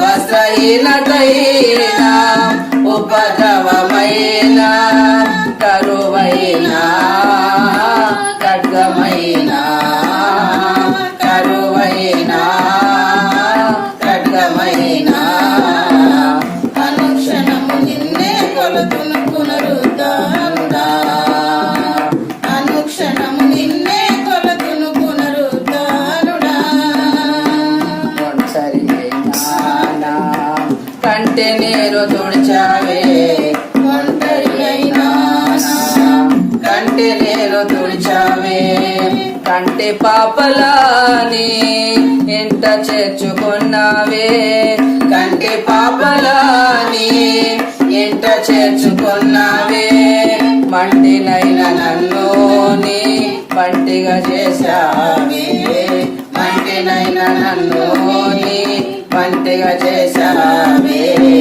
అనుక్షణము నిన్నే కొలుతును పునరుద్ధానుడా అనుక్షణము నిన్నే కొలుతును పునరుద్ధానుడా పునరుద్ధానుడా పరిశుద్ధుడా పునరుద్ధానుడా పరిశుద్ధుడా అనుక్షణము నిన్నే కొలుతును పునరుద్ధానుడా అనుక్షణము నిన్నే కొలుతును పునరుద్ధానుడా చిన్న మాట ప్రార్థన చేస్తూ అందరూ కళ్ళు మంచిగా మహోన్నతుడా గొప్ప దేవానికి స్తోత్రాలు ఈ వాక్యం ద్వారా మీరు మాతో మాట్లాడు ప్రభువానికి స్తోత్రాలు మమ్మల్ని హెచ్చరించండి ప్రభువునికి స్తోత్రాలు మమ్మల్ని దుష్టు నుంచి తప్పించడానికి నయనానికి స్తోత్రం ఈరోజు మీరు మాతో మాట్లాడు ప్రభువానికి స్తోత్రాలు నీ పవిత్ర దృష్టి మేము తొలగిపోకుండా అయ్యా ప్రభువునికి స్తోత్రం పవిత్రతను నిలిచి సరళతను నిలిచి ప్రభువానికి స్తోత్రం ఇంకా నీకు దగ్గరగా అవడానికి నీ కృపను మాకు అనుగ్రహించమని సహాయం చేయమని ఈ మాట ద్వారా మీరు బలపరచమని స్థిరపరచమని సంఘమును మీరు దేవానికి నీ శిరస్సును పెంచుకొని చూ ఏసునామను బట్టి అడుగుతున్న పరలోకం తండ్రి ఆమేన్. చూస్తున్నటువంటి ఈ లేఖన భాగంలో కొరింథీయులకు 2వ లేఖగా రాస్తున్నటువంటి ఈ పత్రిక అపోస్తలుడైన పౌలు మాట్లాడుతున్న మాట ఏంటి అంటే సర్పము తన కుయుక్తి చేత అవ్వను మోసపరిచినట్లు అని అన్నాడు. ఇక్కడ ఏం చేసింది? సర్పం ఏం చేసింది? తన కుయుక్తి చేత అవ్వను మోసపరిచింది. ఒకరిని మోసం చేయాలి అనుకుంటే వాడు ఎలా ఉండాలి తెలుసా? చాలా కుయుక్తిపరుడుగా అనగా చాలా జ్ఞానవంతుడుగా ఉండాలి. ఆ జ్ఞానవంతుడు కుయుక్తిపరుడు మాత్రమే ఇతరులను మోసం చేయగలుగుతారు. అందరూ మోసం చేయలేడు. మనం యథార్థపరుడు ఉన్నాడు ఎవరు మోసం చేయలేడు. సాతాను ఎలా మోసపరిచాడు మనం చూస్తున్నాం. అవ్వను మోసపరిచినట్టుగా అని మనం చూస్తున్నాం. అనగా మోసం చేయవాడు ఎలా ఉంటాడంటే యథార్థపరుడు కాదు. ఎవడు మోసం చేస్తాడు? కుయుక్తిపరుడు మాత్రమే మోసం చేస్తాడు. ఒక యథార్థవంతుడు ఒక ఇతరుని మోసం చేయలేడు. అసలు మోసం చేయాలి అనుకుంటే వాడు కుయుక్తిపరుడుగానే ఉండాలి. అందుకే భూజంతువులన్నిటిలో దేవుడు అన్ని సృష్టించాడు భూజంతువులన్నిటినీ. కానీ సర్పం ఎలా ఉంది? యుక్తిపరుడు. ఇంకా మనం కొంచెం ముందుకు వచ్చిన తర్వాత, అది అయిపోయిన తర్వాత, నోహోవ కాలం నుంచి కొంచెం ముందుకు వచ్చిన తర్వాత సాతాను ఎవరిని పట్టుకుంది తెలుసా? మళ్ళీ నిమ్రుని పట్టుకుంది. వాడు ఎలాంటి వాడు? బలశూరుడు. అధికమైనట్టు సామర్థ్యం కలిగిన వాడిని, కుయుక్తిపరుని, జ్ఞానవంతుణ్ణి ఈ విధంగా దేవునికి వ్యతిరేకంగా చేసి వాడిని మాత్రమే సాతాను పట్టుకుంటాడు. ఇక్కడ మనం చూసినట్టయితే సర్పము ఎలా మోసపుచ్చిందంటే ఎలా? కుయుక్తి వలన మోసపుచ్చింది. అనగా ఏంటి ఆ కుయుక్తి? ఈ కుయుక్తి పరులు ఏం చేస్తారు అంటే యథార్థ పరులను ఏం చేస్తారు? మోసం చేస్తారు. నిజానికి మనం చూస్తుంటే దేవుడు నరులను చేసినప్పుడు వారిని ఎలా చేశాడు? కుయుక్తి పనులుగానో పాపులుగానో చేయలేదు. నరుణ్ణి సృష్టించినప్పుడు దేవుడు యథార్థవంతునిగా సృష్టించడం మనం చదువుతున్నాం. నరుడుగాను వారిని సృష్టించాడు, స్త్రీ గాను పురుషుని గాను వారిని సృష్టించాడు. కానీ వారిని ఎలా సృష్టించాడు? పాపులుగా సృష్టించలేదు దేవుడు. ఎలా సృష్టించాడు? యథార్థవంతునిగా సృష్టించాడు. ఈ యథార్థవంతుడని ఈ మనుషుణ్ణి చెరిపివేయడానికి, మోసం చేయడానికి ఎవరు వచ్చాడు? సర్పం వచ్చింది. ఎలా? కుయుక్తి పట్టుకొని వచ్చేసింది. ఈ కుయుక్తి పని చేశాడు, అవ్వని ఏం చేశాడు? మోసం చేశాడు. ఈ విధంగా మోసం చేయడానికి ఎవడు వస్తున్నాడంటే కుయుక్తి పరుడు వస్తున్నాడు. మన వలనే మనలాంటి వాడిగానే, మనలో ఒకటి వంటి వాడిగానే వాడు వస్తాడు, మనల్ని మోసం చేస్తాడు. ఎవడో ఒకడు వేరే వాడు వస్తే మనం ఒప్పుకుంటామా? ఒప్పుకోం. ఎవడో నల్లటి బట్టలు వేసుకొని 2 కొమ్ములు పెట్టుకొని మన దగ్గరకు వస్తే మనం ఒప్పుకుంటామా? ప్రెజరాడు చెప్తామా? చెప్పాం. కానీ అదే తెల్లని వస్త్రం వేసుకొని నల్లటి మంచి బైబిల్ పట్టుకొని వస్తే ప్రెజరాడు పాస్టర్ గారు అంటాం. అనగా ఈ కుయుక్తి పరుడు ఎలా వస్తున్నాడు అంటే వారిలో ఒకటి వంటి వారి వలనే వచ్చి ఏం చేస్తున్నాడు? కుయుక్తి వలన మోసం. ఎందుకు మోసం చేస్తున్నాడు? వీని పని ఏంటి అంటే దేవుని నుంచి వారిని దూరం చేయాలి. ఒక తండ్రి కుమారుడు కలిసి ఉంటే ఆ తండ్రి నుంచి కుమారుడు వేరు చేయాలంటే ఏం చేయాలి? ఇప్పుడు ఆ తండ్రి మీద ఏదో ఒకటి కల్పించి వారిని తండ్రి నుంచి దూరం. ఈరోజు చాలా మంది భార్యాభర్తల మధ్య గొడవలు, తల్లి కుమారుల మధ్య గొడవలు, తల్లి బిడ్డల మధ్య గొడవలు, అత్త కోడల మధ్య గొడవలు. ఒక మంచి కుటుంబం ఎందుకు వేరైపోతుంది? ఒక మంచి సామ్రాజ్యం ఎందుకు వేరైపోతుంది? ఒక మంచి కుటుంబాలు ఎందుకు వేరైపోతున్నాయి? బాంధ్యవాళ్ళు ఎందుకు తెగిపోతున్నాయి? ప్రేమ అనురాగాలు ఎందుకు కూలిపోతున్నాయి? ఏమొచ్చాడు? కుతంత్రపురుడు, తంత్రగొట్ట వచ్చేసాడు, కుయుక్తిపరుడు వచ్చేసాడు, మోసం చేస్తున్నాడు. ఈ మోసం వలన ఏం చేస్తున్నాడు? వాళ్ళని వేరు చేస్తున్నాడు. అందుకే పక్కన చెప్తున్నాడు ఏంటంట, సర్పము తన కుయుక్తి చేత అవ్వను మోసపరిచినట్లు మీ మనస్సులను చెరపబడి అని అన్నాడు. అసలు ముందు ఎక్కడ దెబ్బ కొడతాడు వాడు? మనసు మీద దెబ్బ కొడతాడు ఈ కుయుక్తిపరుడు. అట్లయితే ఒక తండ్రి ఒక బిడ్డ, లేక ఒక తల్లి ఒక కుమారుడు, లేదా ఒక భార్య భర్త, వీళ్ళిద్దరూ కలిసి ఉన్నప్పుడు మంచి ఐక్య అన్యోన్య సహవాసం కలిగిన వారు ఉన్నప్పుడు వీరిని విడదయ్యాలంటే ఈ కుయుక్తిపరుడు ఏం చేస్తాడంటే వారి మనసు మీద దెబ్బతీస్తాడు. ఏం చేస్తాడు? మనసు. ఎప్పుడైతే ఈ మనసు దెబ్బతిన్నదో ఈ ఇద్దరు మనసులు కావాలి. నీవెంత ఐక్యం చేసినా, ఇద్దరు అన్నదమ్ములు ఉంటారు చాలా మంచివారు, కానీ మనసు మీద దెబ్బతీసామనుకో ఇద్దరు కలిసి ఉండలేరు. కయ్యను ఏమని మనం చూస్తాం, ఎక్కడ పడింది? మనసు మీద దెబ్బ పడింది.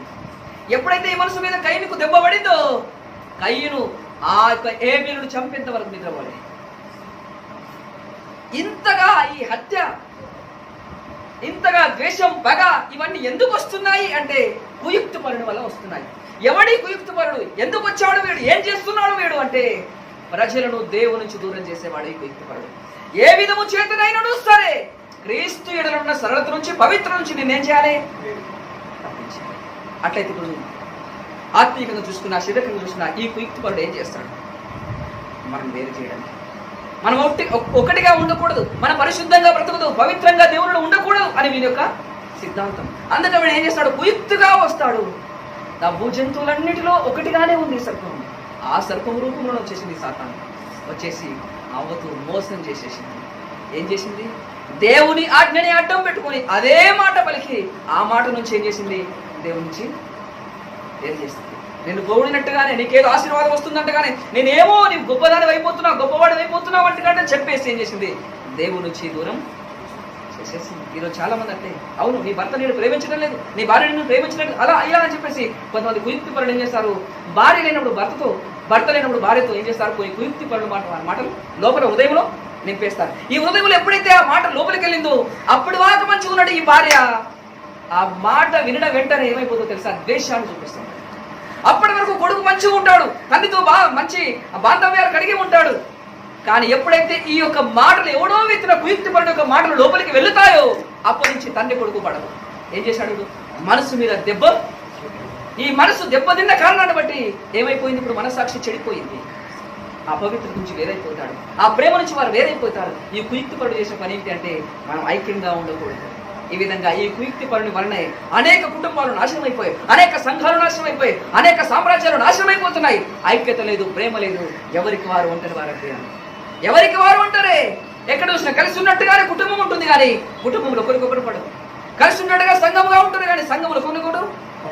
ఈ కుయుక్తిపరుని యొక్క పని ఏం చేస్తాడు? మనసు మీద దెబ్బ కొడతాడు, మనసును చెరిపేస్తాడు. అందుకే ఈ కుయుక్తిపరుడు ఏం చేస్తున్నాడు అంటే అవ్వను మోసపరిచినట్లుగా అన్నాడు. ఎలా మోసపరిచాడు అవ్వను?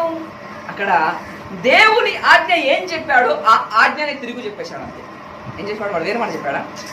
దేవుని ఆజ్ఞ ఏం చెప్పాడు అదే తిరిగి చెప్పేసి అవ్వను మోసం చేశాడు. మరి అట్లయితే ఈరోజు సంఘానికి, ఇప్పుడు మనం సంఘానికి వద్దాం, ఇప్పుడు మనం చేసిన మన వ్యక్తిగత జీవితాల గురించి మాట్లాడుకున్నాం, అవునా కదా? కుటుంబం ఒక భార్య భర్తలు కానీ, అన్నదమ్ములు కానీ, లేదా తండ్రి కొడుకు కుమారుడు కానీ, భార్య భర్తలు కానీ, ఈ విధంగా వారి గురించి మాట్లాడుతున్నాం. ఈ విధంగా కూడా సైతాను చేస్తున్నాడు, వారి మధ్య ఉన్న సరళత నుంచి వారిని వేరు చేస్తున్నాడు.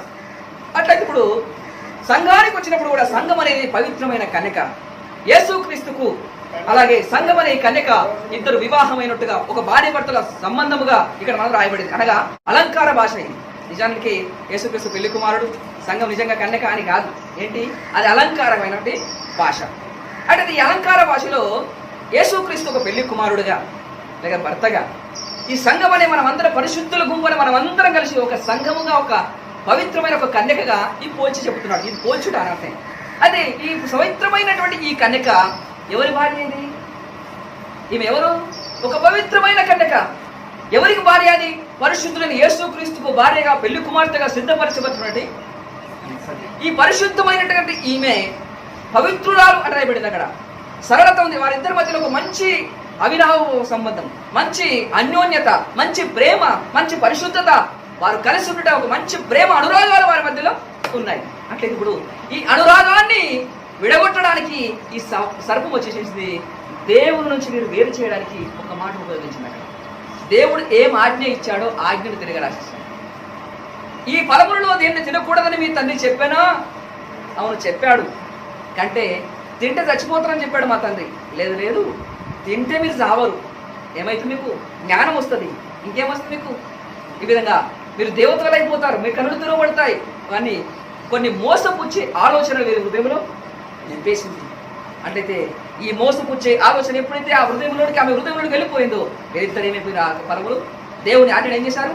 అతిక్రమించి ఇప్పుడు దేవునికి వీరేమైపోయారు? దేవుని పవిత్ర నుంచి, దేవుని యొక్క సరళత నుంచి వారు దూరమైపోయారు. ప్రతిసారి దేవుడు వచ్చినప్పుడు ఆదామా అని పిలవగానే, ఆయన పాదముల సౌండ్ వినగానే ఆ ఇద్దరు కుమార్తె ఇద్దరు వచ్చేసి యేసును పట్టుకొని వారు ముద్దాడేవారు. అంత అన్యోన్యత సహవాసం వారి మధ్యలో ఉంది. కానీ ఎప్పుడైతే పాపం చేసిన వెంటనే దేవుడు ఆదామా నీవు ఎక్కడ ఉన్నావంటే, అయ్యా నీ స్వరం విన్నప్పుడు నేను దిగంబరి గనక భయపడి దాక్కున్నాడు. ఇంతవరకు భయం లేదే, ఇప్పుడు ఎక్కడి నుంచి వచ్చింది నీకు భయం? పాపం చేసిన కారణానికి భయం వచ్చేసింది. ఈ కుయుక్తుడు ఏం చేశాడు? తండ్రి కుమారుల మధ్యలో ఉన్నటువంటి అవినాభావ సంబంధాన్ని, ఆ ప్రేమను, అన్యోన్యతను ఏం చేశాడు? వీడిని దెబ్బ కొట్టేశాడు. అదేవిధంగా ఈరోజు సంఘమును కూడా ఏం చేస్తున్నప్పుడు దేవుని నుంచి వేరు చేయాలి. దేవుని నుంచి సంఘాన్ని ఏం చేయాలి? ఇప్పుడు వేరు చేయాలి. లోకమంతయు దుష్టుని యందు ఉన్నది, కానీ దుష్టుని యందు లేని వారు ఎవరు? ఓన్లీ సంఘం.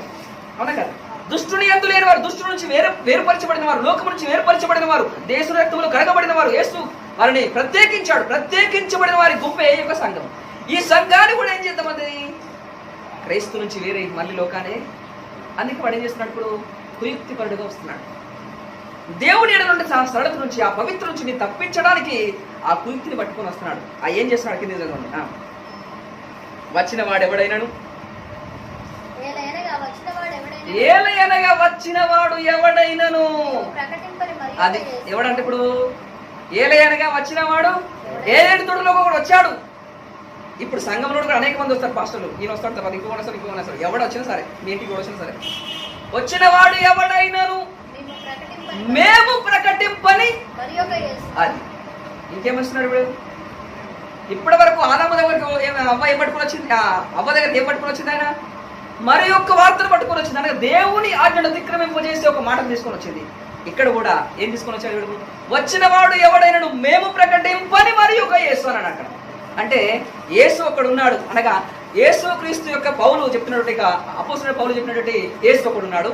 అలాగే ఇంకెవడన్నా వచ్చే నేను ప్రకటించిన యేసుగాక ఇంకొక యేసును తీసుకొస్తాడు వాడు.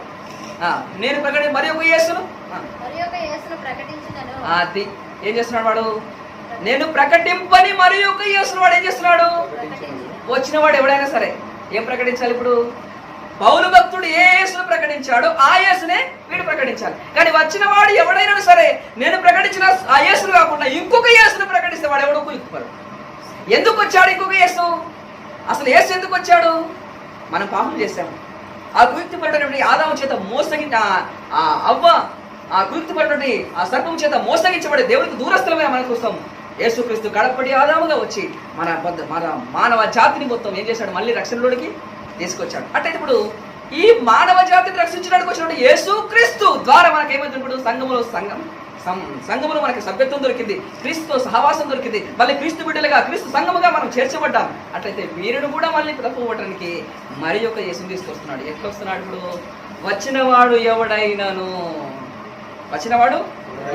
ఏం చేస్తున్నాడు? ఇప్పుడు మరి యొక్క యేసును ప్రకటిస్తున్నారు. ఈ విధంగా చాలా మంది యేసు వచ్చారు. మీకు తెలుసా? ఇలా చాలా మంది యేసులు వచ్చారు. ఈరోజు సంఘం స్థాపిస్తాడు, యేసుక్రీస్తు సువార్త ప్రకటిస్తాడు.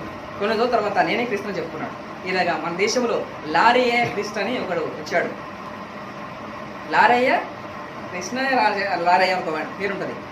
ఆయన కొన్ని రోజులు మంచిగా అద్భుతాలు, ఆశ్చర్యకారాలు, దేవుని సువార్త, యేసుక్రీస్తుని బాగా ప్రకటించాడు. తర్వాత ఏం చేస్తా గర్విష్ఠుడైపోయి నేనే క్రీస్తుని చెప్పుకున్నాడు. వాడి వెంట కొన్ని లక్షల మంది వెళ్ళిపోయారు. ఎక్కడికి వెళ్ళిపోయారు? నాశనానికి వెళ్ళిపోయారు. ఈ విధంగా అన్షన్ ఆంగ్ అనేవాడు సౌత్ కొరియాలో వాడు ఇట్లనే దేవుని సువార్తని చెప్పి సంఘాన్ని కట్టి తర్వాత ఏం చేశాను సార్? సొంత భార్యను విడిచిపెట్టి పరాయమైన భార్యను పెళ్లి చేసుకున్నాడు. సంఘంకి వచ్చి ఒక అమ్మాయిని పెళ్లి చేసుకున్నాడు. తర్వాత ఏం తెలుసా? ఆ భార్యను పరలోకము దేవత ఉంది, తల్లి ఉంది అని చెప్పేసి ఆమెను పరలోకం తల్లి చేశాడు. తర్వాత నేను క్రీస్తు అని చెప్పుకున్నాడు. మరి ఒక యేసు వచ్చినా లేదా? ఎంతమంది వస్తున్నారు ఇప్పుడు? ఈ విధంగా అనేకులు మరి ఒక యేసులు వచ్చిన వాడు ఎవడైనా సరే నిజంగా ఒక సేవకుడు తన్ను కనపరచుకోవడం కాదు, క్రీస్తును కనపరిచాడు. ఎందుకంటే క్రీస్తు సేవకుడు అనగా క్రీస్తును బయలుపరచడానికి వచ్చినటువంటి ఎవరైనా ఒక సేవకుడు ఏం చేయాలంటే క్రీస్తు యొక్క పాద సేవ చేయాలి, సంఘానికి సేవ చేయాలి. కానీ తను తాను పొగడుకోవడానికి, నేనే క్రీస్తుని చెప్పుకోవడానికి ఎవడైనా వచ్చినట్టు వాడెవడు? క్రీస్తు విరోధి. వాడెవడు? క్రీస్తు విరోధి. వాడు కుయుక్తిపరుడు. ఏం చేస్తున్నాడు? కుయుక్తిగా వాక్యాన్ని వక్రీకరించి దేవుని యొక్క ప్రేమ నుంచి ఏం చేస్తాడు? మరి యొక్క యేసును ప్రకటిస్తాడు. ఆ యేసు ఏం చేశాడు? మన కోసం తన రక్తాన్ని కార్చాడు. ఆ యేసు ఏం చేశాడు? మనను ప్రేమించాడు. మనం ప్రేమించిన మన యేసు మన కోసం తన రక్తాన్ని కార్చి ఆ యొక్క సంఘం మచ్చ, ముడత, డాగు, కలంకం లేదుగా పరిశుద్ధంగా ఉండడానికి దేవుడు తన పరిశుద్ధ రక్తాన్ని కార్చాడు. ఈ మరి యొక్క యేసు ఇవన్నీ కార్చాడు. ఏం చేస్తాడు తెలుసా? మీరు ఏం చేసినా పర్వాలేదు, మీరేం చేసినా పర్వాలేదు. ఈరోజు ఇలాంటి సంఘాలు ఉన్నాయి. మీరు ఏం చేసినా పర్వాలేదు, లోకంలో ఉన్నా పర్వాలేదు, మీరు ఏ లోకంలో పాపం చేసినా పర్వాలేదు, మీరు సంఘానికి వస్తే చాలు, పెద్ద గుంపుంటే చాలు, దానికి ఒక యేసున్నాడు. దాని నిజమైన యేసు పవిత్రత, పరిశుద్ధత కోరుతున్నాడు. దేవునితో సహవాసము, సమాధానాన్ని కోరుతున్నాడు. నిన్ను దేవునిలో కలపడానికి, నేను దేవునితో సమాధానం చేయడానికి, ఆదాము చేసిన పాపాన్ని నేను తీసివేయడానికి తన సొంత రక్తాన్ని చిందించి నేను ఏర్పరచుకున్న గుంపేది. ఏర్పరచబడిన గుంపును కూడా వాడు ఏం చేస్తున్నాడు? కుయుక్తి వలన మోసం చేసి దేవుని నుంచి ఏం చేస్తున్నాడు? విడుదల చేస్తున్నాడు.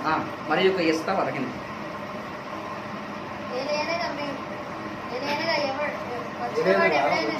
ఏలైనగా వచ్చిన వాడు ఎవడైనను మేము ప్రకటింపని మరి ఒక యేసును ప్రకటించినను లేక మీరు పొందని మరి యొక్క ఆత్మ కూడా ఉంది.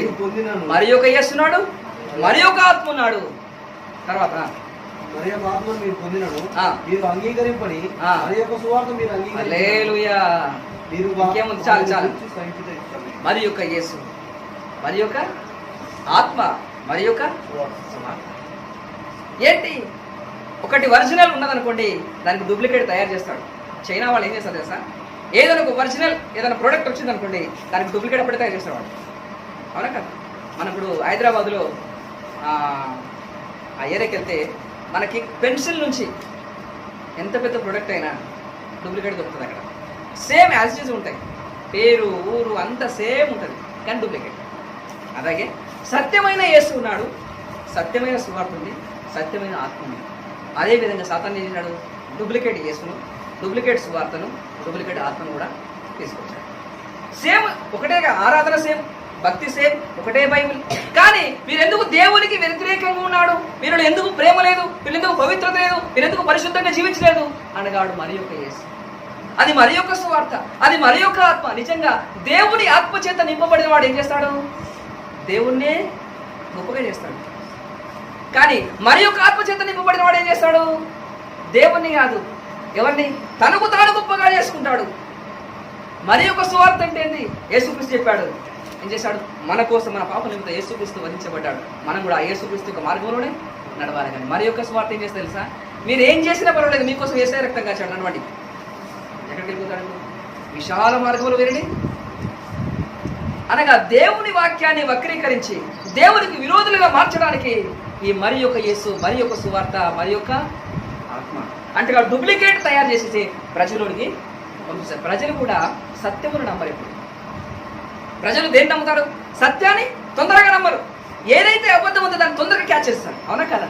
ప్రపంచంలో మీరు ఏదైనా చూడండి, ప్రజలు దేన్ని నమ్ముతారు? ముందుగా అబద్ధాన్ని ఎక్కువ నమ్ముతారు. అబద్ధాన్ని నమ్మి మోసపోయిన తర్వాత అప్పుడు సరే నేను మోసపోయాను, మోసపోయిందాక కూడా ఏం చేస్తారు? నేను సత్యంలోనే ఉన్నామే. ఈ రోజు కూడా క్రైస్తవులం అని చెప్పుకున్నాం మనం, నిజంగా మీరు సత్యంలోనే ఉన్నామా? మనల్ని ఆవరించిన ఆత్మ సత్యమైన ఆత్మన, నేను నమ్ముతున్న సువార్త సత్యమైన సువార్తన, నేను అనుసరించిన యేసు నిజంగా ఆ యేసేనా పరలోకం నుంచి దిగి వచ్చి కన్యమరిగాన గర్భాన జన్మించి 33 సంవత్సరాల ఈ లోకం నుంచి జీవించి నా కోసం సిలువనెక్కి తన రక్తాన్ని కార్చింది, నా కోసం తన ప్రాణాన్ని అర్పించి చనిపోయి 3వ రోజున తిరిగి లేచి పరలోకానికి ఆరోహణమై తిరిగి రాతున్న ఆ యేసేనా?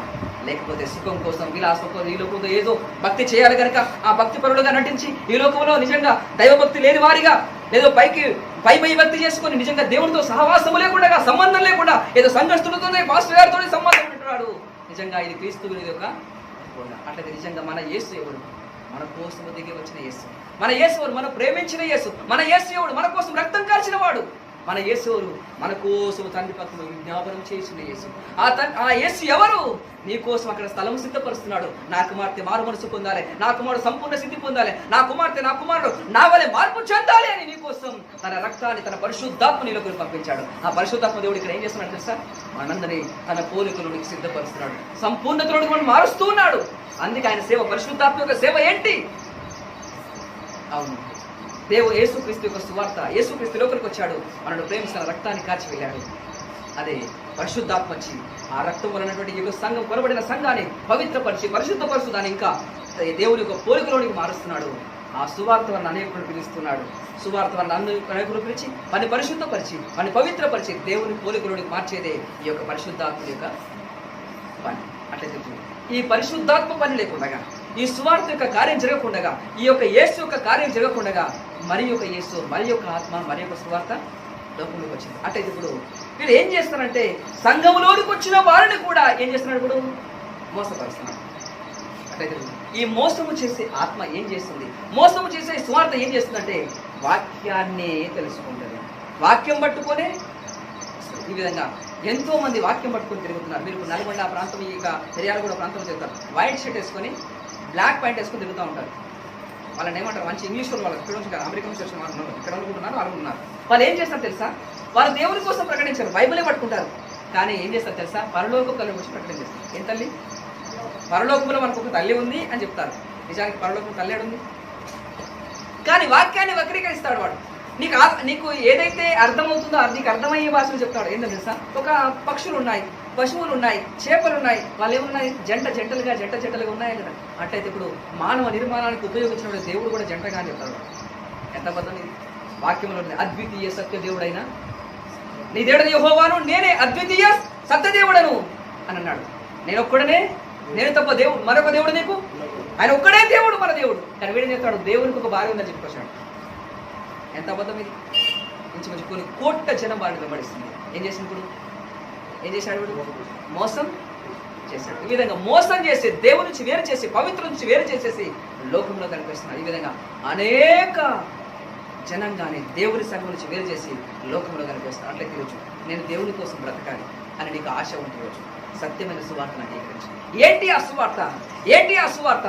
మనమందరం పాపులం, అది ముందు ఒప్పుకోవాలి. మనమందరం పాపులం. ఎలా పాపులం? నా తండ్రి అయినటువంటి మొదటి ఆదా ఏం చేశాడు? పాపం చేశాడు. ఆ పాప కారణంగా మనకందరికి ఏమి సంప్రమించి, ఒక్క మనుషుల వల్ల అందరికి ఏమి సంప్రమించి, పాపము మరణం అందరికీ సంప్రమించింది. కనుక ఈ అందరం ఎవరు? మనము ఈ పాపులం. ఈ పాపులను రక్షించడానికి ఎవరు వచ్చారు?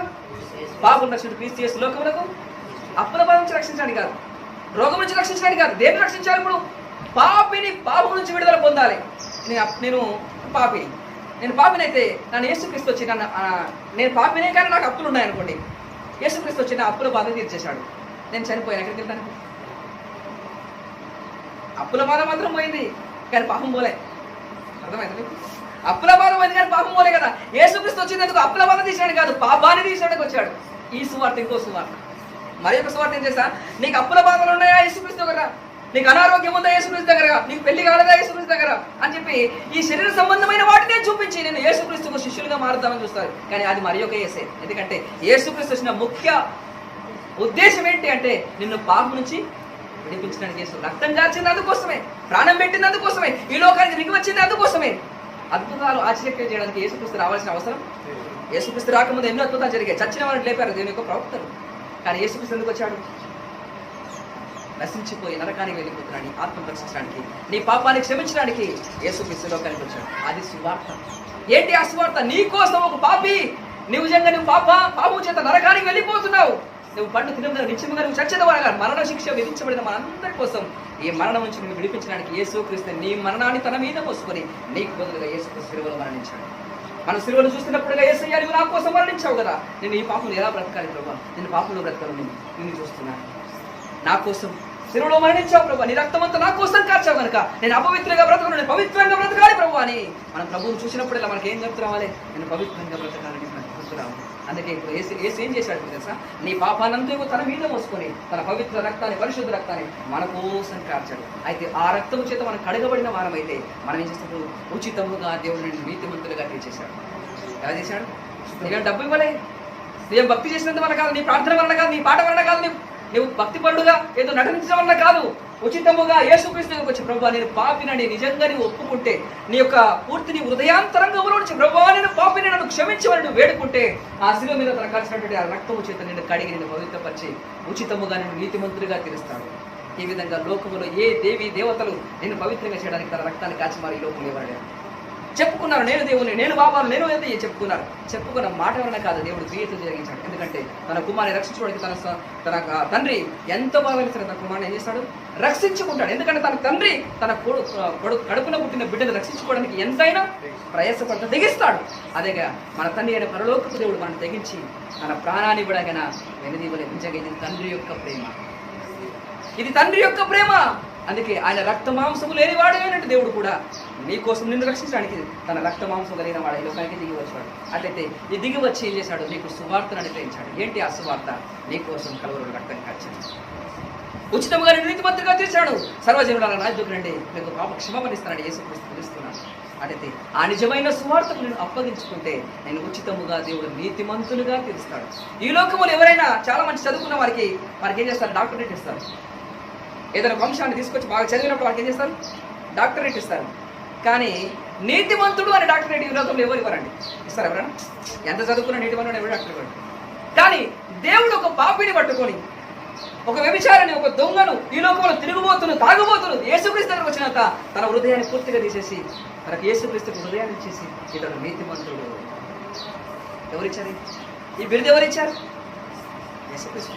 ఒక సుంకపు గుర్తుకరమైన జక్కయ్య, వాళ్ళందరూ అనుకున్నారు వీడెవడు? పెద్ద పాపి, ఎక్కడికి వెళ్ళినా వీడు పాపి. అసలు అని చూడడానికి కూడా ఎవడు? పాపి పాపి పాపి అని పెద్ద పేరు మోసిన పాపి ఈ జక్కయ్య. యేసుక్రీస్తు దగ్గరకు వచ్చిన యేసు ఏం పేరు పెట్టాడు? ఇతడు అబ్రహాము కుమారుడు. అబ్రహాం ఎవరు? విశ్వాసులకు తండ్రి. ఈయన ఏమైపోయాడు? విశ్వాసం అయిపోయాడు. అబ్రహాం ఎవరు? నీతిమంతుడు. ఈయన ఎవరైపోయాడు? నీతిమంతుడు అయిపోయాడు. ఉచితముగా ఆయన ఏం చేశాడు? నీతిమంతుడిగా తీర్చడం మాత్రం కాదు, నిజంగా మార్చబడ్డాడు. ఆయన ఏదో మాట చెప్పడం కాదు, నిజంగా ఆయన అన్యాయంగా చేసుకున్నాడు. ఆ సొమ్మంతా ఏం చేశాడు? ఇచ్చేశాడు. ఏమైపోయింది? లోపల ఉన్న పాపం అంతా ఏమైంది? కడిగి వేయబడింది. యేసు నిజమైన యేసు దగ్గరికి వస్తే నీ పాపం కడిగి వేయబడాలి. నువ్వు యేసు కుమారుడుగా, కుమార్తెగా మార్చబడాలి. ఈ విధంగా యేసు కుమారుడుగా, కుమార్తెగా మార్చబడకుండా చెప్పిన ఏ సువార్త అయినా, ఏ ఆత్మ అయినా, ఏ యాస అయినా అది అబద్ధమే. అవునా కాదా? ఈ సువార్త కాకుండా లోక సంబంధమైన శరీరాశను చూపించి నేను క్రీస్తు వద్ద ఎవరైనా ఆకర్షిస్తున్నాడంటే అది మరి ఒక యేసే, అది మరి ఒక సువార్తనే, అది మరి ఒక ఆత్మను పొందినవాడే. నిజమైన యేసు ఎవరు? నీకోసం రక్తం కార్చిన వాడు, నిన్ను ప్రేమించిన వాడు, నీకోసం తను తాను అప్పగించుకున్న వాడు, నేను ఉచితముగా నీతిమంతుడిగా తీర్చివాడు. ఏదో నాకు కొన్ని కానుకలు ఇవ్వండి, డబ్బు ఇవ్వండి, అది చేయండి, ఇది చేయండి. యేసు ఎన్నడూ అడగలేదండి. ఈ రోజు ఒక అద్భుతం జరగగానే, జీవితంలో ఏదో జరగగానే నేను ప్రార్థన చేసిన ఏదో జరిగేది కదా, నాకు ఏమైపోయినా డబ్బు ఇవ్వాలి. యేసు డబ్బు అవసరమా?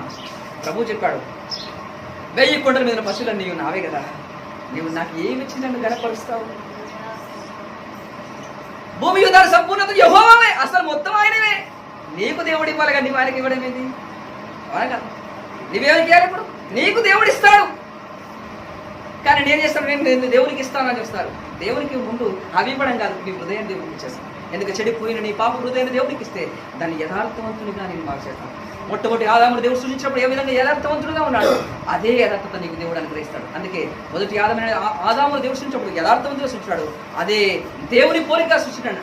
గడపడి ఆదాముని యేసుక్రీస్తు కూడా ఎలా ఉన్నాడు? ఇప్పుడు యథార్థవంతుడు. ఆయన నోట ఏ కపటము లేదు అని రాయబడింది. ఆయన నోట ఏ కపటము లేదు. ఆయన పరిశుద్ధుడు అని చెప్పాడు. నాలో పాపమున్నది, మీరు ఎవరు స్థాపించలేదు అన్నాడు. ప్రవక్తలందరూ మనం చూసినప్పుడు ఎవరైనా పాపం ఉంది, కానీ యేసుక్రీస్తులో పాపం లేదు. ఈ లోకములో పుట్టిన ప్రతి వారిలో ఏమున్నది? పాపం, మరణం ఉన్నది, కానీ యేసుక్రీస్తులో పాపం లేదు. ఆ పాపం లేని పరిశుద్ధుడని యేసుక్రీస్తు నీ కోసం ఆ కలువరి శిలువలో మరణించాడు. అందుకే కలువరి శిలువలో నీ కోసం మరణించి నేను ఉచితముగా నీతిమంతులుగా తీర్చడానికి యేసు పిలుస్తూ ఉండగా ఇంకా నువ్వు ఏం చేస్తున్నావు? ఆ నిజమైన యేసును అంగీకరించకుండా కొంచెం నాకేముండాలి? ఇది ఇరుకుగా ఉంది ఈ మార్గం, యేసుక్రీస్తు యొక్క మార్గం నాకు ఇరుకు అనిపిస్తుంది. కొంచెం ఈ దారి తొలగిపోతే అక్కడ కూడా ఎక్కువ యేసే ఉన్నాడు, అక్కడ కూడా సంఘం ఉంది, అక్కడ కూడా పాస్టర్ గారు ఉన్నాడు, అక్కడ పాడరు, అక్కడ భక్తి ఉంది, అక్కడ వాక్యం ఉంది కనుక కొంచెం ఆ మార్గంలో నడుద్దామని అనుకుంటే అది మరి నిజంగా ఒక తండ్రి ఇంటిలో ఒక కుమారుడు బ్రతుకుతుంటే ఆ తండ్రి తనకి కొన్ని కట్టలు నియమిస్తాడు. ఈ విధంగా బ్రతకాలి కుమారుడా, ఈ విధంగా స్కూల్కి వెళ్ళాలి, ఈ విధంగా సరైన టైంకి స్కూల్కి వెళ్ళాలి, వచ్చిన తర్వాత ఈ విధంగా ఈ పని చేయాలి, ఈ విధంగా హోంవర్క్ చేసుకోవాలి అని ఖచ్చితమైన నిర్ధారణ ఉంటుంది ఎవరి తల్లి ఇంటిలో. ఒకవేళ స్నేహితులతో తిరిగి జులాయిగా తిరిగిన వాడైతే వాడేం చేస్తాడు? అరే ఏంట్రా మీ డాడీ అలా చెప్తాడు. మా ఇంట్లో చూడు ఎలా ఉంటుంది, పట్టించుకోండి మా డాడీ, మన ఇష్టం మనది, ఎక్కడ వెళ్ళొచ్చు. ఒకరోజు దుమ్మ కొట్టే మా డాడీ, సినిమా కొట్టే మా డాడీ ఏమన్నాడు, మీ డాడీ ఏంద్రా భయ్ అంటే. ఒక తండ్రి తన కుమారుని ప్రేమిస్తే ఏం చేస్తాడు? అని శిక్షించి సరైన మార్గంలో పెడతాడు. కానీ పట్టించుకోని కుమారుడు ఎట్లా ఉంటాడు? వాడి ఇష్టం. అవునా కదా? అంటే ఇప్పుడు మన తండ్రి ఎలాంటి వాడు? పట్టించుకునే తండ్రా, పట్టించుకోని తండ్రా? మరి పట్టించుకునే తండ్రి అయితే నేను ఏం చేస్తాను? సరైన మార్గంలో పెడతాడు. అది అందుకే చెప్పాడు, జీవములకు పోవు మార్గములు ఇరుకును సంకుచిత్తమునగిన. అలాగే ఈ సువార్త ఇంత ఖచ్చితంగా చదివితే ఎవడు ఉంటాడండి? యేసుక్రీస్తు కన్నారు, ప్రభువా ఇది కఠినమైన మాట, ఎవడు వినగలడు? శిష్యులు అన్నారు ఈ మాట. ఎవరన్నారు? శిష్యులు అన్నారు, ప్రభువా ఇది కఠినమైన మాట, ఎవడు వినగలడు? ఇది మనుషులకు అసాధ్యం, దేవునికి సమస్తం సాధ్యం. అవునా కదా?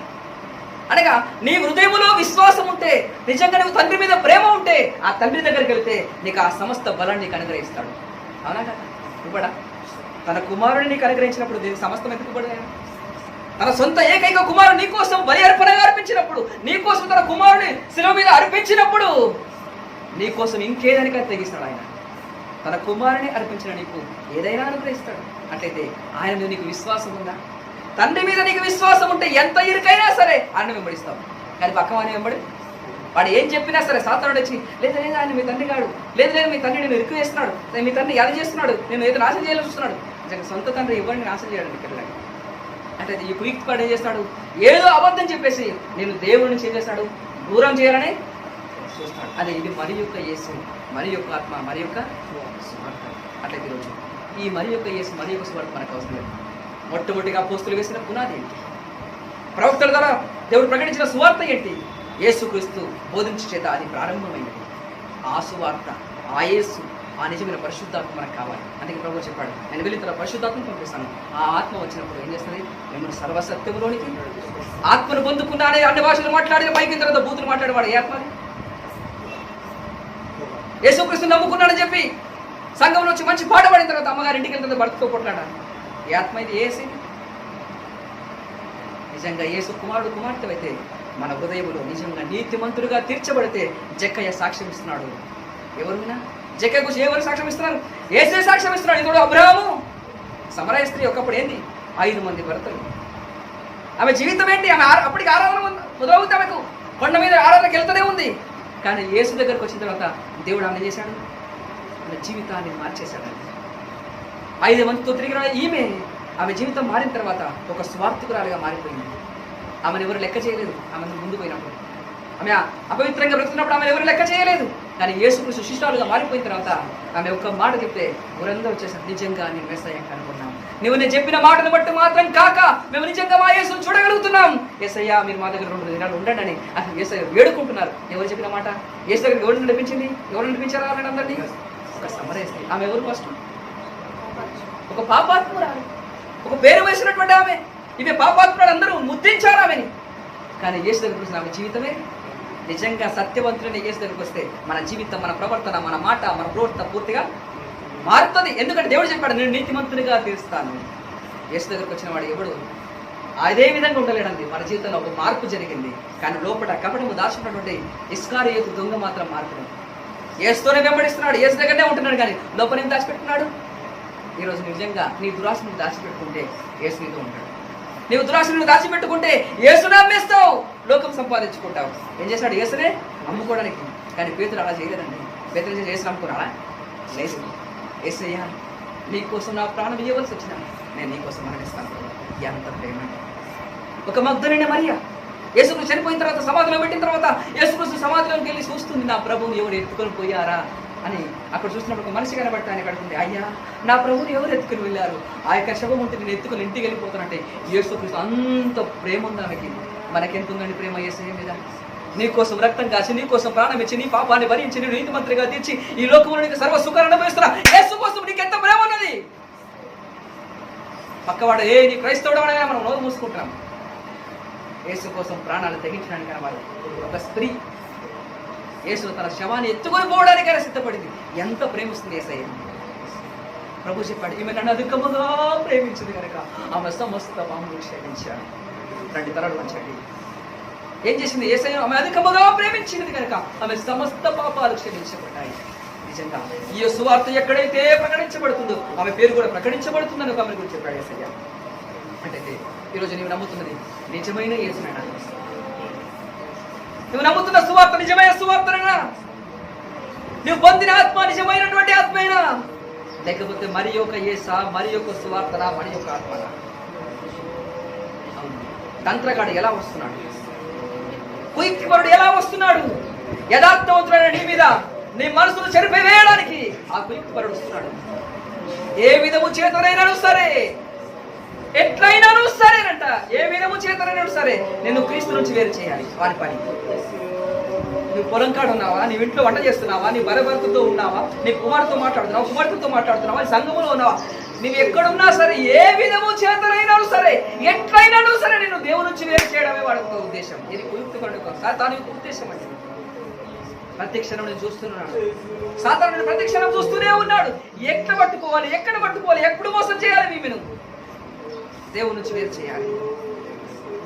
సాతాను యొక్క ప్రణాళిక, సాతాను యొక్క ఉద్దేశం, సాతాను యొక్క పని, సాతాను యొక్క కుతంత్రం ఏంటి? నేను ఏ విధము చేతనైనా సరే లోకములో ముంచేయాలి, నేను నరకానికి తీసుకెళ్ళాలి. కానీ యేసుక్రీస్తు నీ కోసం రక్తం కాచి నా కుమార్తెను రక్షించుకోవాలి, నా కుమారుని రక్షించుకోవాలి. అందుకే ఆయన చెప్తున్నాడు, తన ముందున్న ఆనందం కోసం సెలవులు సహించి శ్రమను ఓర్చుకున్నాడు అంటాడు. ఎందుకయ్యా యేసయ్య ఇంత శ్రమలు? ఎందుకయ్యా నీ మీద ఉమ్మలు వేసినా ఏమండం లేదు, నీ గడ్డం పెరిగి వేసినా ఏమండం లేదు, నీకు ముళ్ళ కిరీటం కొట్టినా ఏమండం లేదు, నీ వీపంత నాగుడు చాలా వరకు దున్నబడినా నీవు ఏమండం లేదు, నీ రక్తం అంతా ఆఖరి రక్తం మూట వరకు కారిపోయినా ఎందుకయ్యా నీవు ఇంత సహిస్తున్నావు అని చెప్తున్నాడు. నా కుమారుడు రక్షించుకోవడానికి నాకెంత వ్యాధి అయినా, నాకెంత బాధ అయినా, నా రక్తం అంతా ఒలికిపోయినా నా కుమారుడు, నా కుమార్తెలు రక్షణలోకి రావాలి. ఇది తండ్రి ప్రేమ కాదా? ఇది తండ్రి ప్రేమ కాదా? ఇది తండ్రి ప్రేమ కాదా? ఇది తండ్రి ప్రేమ కాదా? నీకు నిత్య జీవం అనుగ్రహించడంటే ఆయన ముఖ్య ఉద్దేశం. ఏదో ఈ లోకంలో స్వస్థతలు, ఆశీర్వాదాలు, ఇల్లు, బంగారు ఇచ్చి ఏదో కారు ఇచ్చి ఈ లోకంలో సంతోషపరచడానికి ఇస్తున్నా లేదు. నేను లోక సంబంధిని కారుగా, మీరు లోక సంబంధులు కారు అని ప్రభు చెప్పాడు. అయితే ఈ లోక సంబంధులు, ఈ మరి యొక్క యేసయ్య చెప్తాడు, లోక సంబంధమైన విషయాల గురించి నీకు చెప్పి నిన్ను మోసగించి నరకము తీసుకెళ్తున్నాడు. సహోదరుడా జాగ్రత్త, సహోదరి జాగ్రత్త. ఇది దేవుని యొక్క సువార్త, ఇది సత్య సువార్త, ఇది సులువ సువార్త. ఇది మరి యొక్క సువార్త కాదు, ఇది నిజమైన యేసు సువార్త. ఇది లోక సంబంధమైనది కాదు, ఇది పరలోక సంబంధమైన సువార్త. ఇది దేవుడి రాజ్య సువార్త. యేసుక్రీస్తు సమరయుతో మాట్లాడుతున్నాడు, నేను నీళ్ళు తాగు, వాడెన్నడు తాగుకున్నాడు, అది నిత్య జీవము కొరకై నీలో పొబికే నీటి ముక్క. దేవుడు నీకేమిస్తాడు తెలుసా? నిత్య జీవం ఇస్తాడు. ఈ లోకం కాదు, ఇది శాశ్వతం కాదు మనకు. అందుకే ఎవరి పత్రం చదువుతున్నాము, ఈ లోకం మనకు యోగ్యమైనది కాదండి. ఈ లోకం మనకు యోగ్యమైనదే కాదు. ఈ లోకాన్ని విడిచిపెట్టి మనం వెళ్ళిపోవాలి మన తండ్రి ఇంటికి. అది మన దేశం, అది మన లోకం. అక్కడ మన ప్రభువు ఉన్నాడు, అక్కడ మన పరిశుద్ధ దేవదూతలు ఉన్నారు, అక్కడ మన ప్రవక్తులు ఉన్నారు. మనకంటే ముందుగా ఎందులో ప్రవక్తులు, పరిశుద్ధులు అక్కడ ఉన్నారు. అక్కడ అక్కడ చూడు నీకోసమే తండ్రి ఎదురు చూస్తున్నాడు. నీకోసం బహుమానములు దేవుడు తయారు చేశాడు. నువ్వు వెళ్ళగానే నీకు ఆ యొక్క వాడబారని మహిమా కిరీటం నీ మీద పెట్టి తను ఒక రాణిగా రాజుగా చూడబోతున్నాడు. అది దేవుని యొక్క ఉద్దేశమైనది. అట్లయితే అంత గొప్ప భాగ్యాన్ని విడిచిపెట్టుకొని అయ్యో నాకు కడుపు నొప్పి తగ్గలేదే, నాకు కాళ్ళు నొప్పి తగ్గలేదే, నాకు ఇల్లు లేదే, నాకు బంగ్లా లేదే అని ఎందుకు ప్రయాసపడుతున్నావు? నీ కొంత నరుడాయి ఎంతకాలం బ్రతుకుతావు? ఈ లోకంలో 60 లేదా 70 సంవత్సరాలు బ్రతుకుతావు. అది కూడా నిజం కాదు. ఆయాసము దుఃఖమే, వాటి వైభవం ఆయాసము దుఃఖమే అని రాయబడింది. అట్లయితే ఈ లోకంలో నీకు శ్రమలే. యేసుకు ఈ లోకంలో శ్రమ దొరికింది, నీకు కూడా శ్రమలు దొరుకుతాయి. అట్లయితే ఈ శ్రమ ముగిసిన వెంటనే తానే మిమ్మల్ని సంపూర్ణుడుగా చేసి అని రాయబడింది. దేవుడిని సంపూర్ణపరచడానికి కొన్ని సోదరులు, హింసలు, ఇబ్బందులు ఈ లోకంలో వచ్చినప్పటికీ నిన్ను సంపూర్ణతుడికి మార్చి, క్రీస్తు యొక్క పరిపూర్ణతుడిని మార్చి, క్రీస్తు వలె నిన్ను మార్చి క్రీస్తుతో పాటు తన సింహాసనాన్ని ఇవ్వబోతున్నాడు. ఇది వాగ్దానం దేవుడు చేసిన. ఏదో సంవత్సరానికి వెళ్ళి ఒక వాగ్దానం తీసుకొని ఇది నాకు వాగ్దానం అని చెప్పుకోవడం కాదు. సహోదరుడా, నీకు ఇచ్చిన వాగ్దానంలో అత్యధికమైన అమూల్యమైన వాగ్దానం నీకు ఇచ్చాడు. ఎందుకు ఈ వాగ్దానం తెలుసా? నువ్వు దేవుని పోలికలోనికి మారడానికి. మారావా? సంవత్సరం తీసుకున్నావు, వాగ్దానం తీసుకున్నావు. ఎంత మారావు దేవుని పోలికలోనికి? ఎంత దేవుని పోలికలోనికి మార్చుకున్నావు? మారలేదే. అది కాదు దేవుని వాగ్దానం. దేవుని వాగ్దానం అత్యధికమైన అమూల్యమైన వాగ్దానం. అది వెలకట్టలేని అమూల్యమైన వాగ్దానం. ఎందుకు ఇచ్చాడో తెలుసా? దేవుని స్వభావంలోనికి మారాలి. నీ మానవ స్వభావం పూర్తిగా అంతరించిపోవాలి. దేవుని యొక్క స్వభావం నీలోనికి కుమ్మరించబడుతూనే ఉండాలి. ఇది సత్య సువార్త, ఇది యేసు సువార్త, ఇది నిజమైన ఆత్మ సువార్త. సంవత్సరానికి ఒకసారి 31 డిసెంబర్లో వెళ్ళి అక్కడి నుంచి ఒక పాస్టర్ గారు పెట్టినట్టు ఆ కుండీలో నుంచి ఒక వచనం తీసుకొని దేవుడు నాకు ఈ సంవత్సరం ఈ వాగ్దానం ఇచ్చారని చెప్పుకున్నాం సహోదరుడు.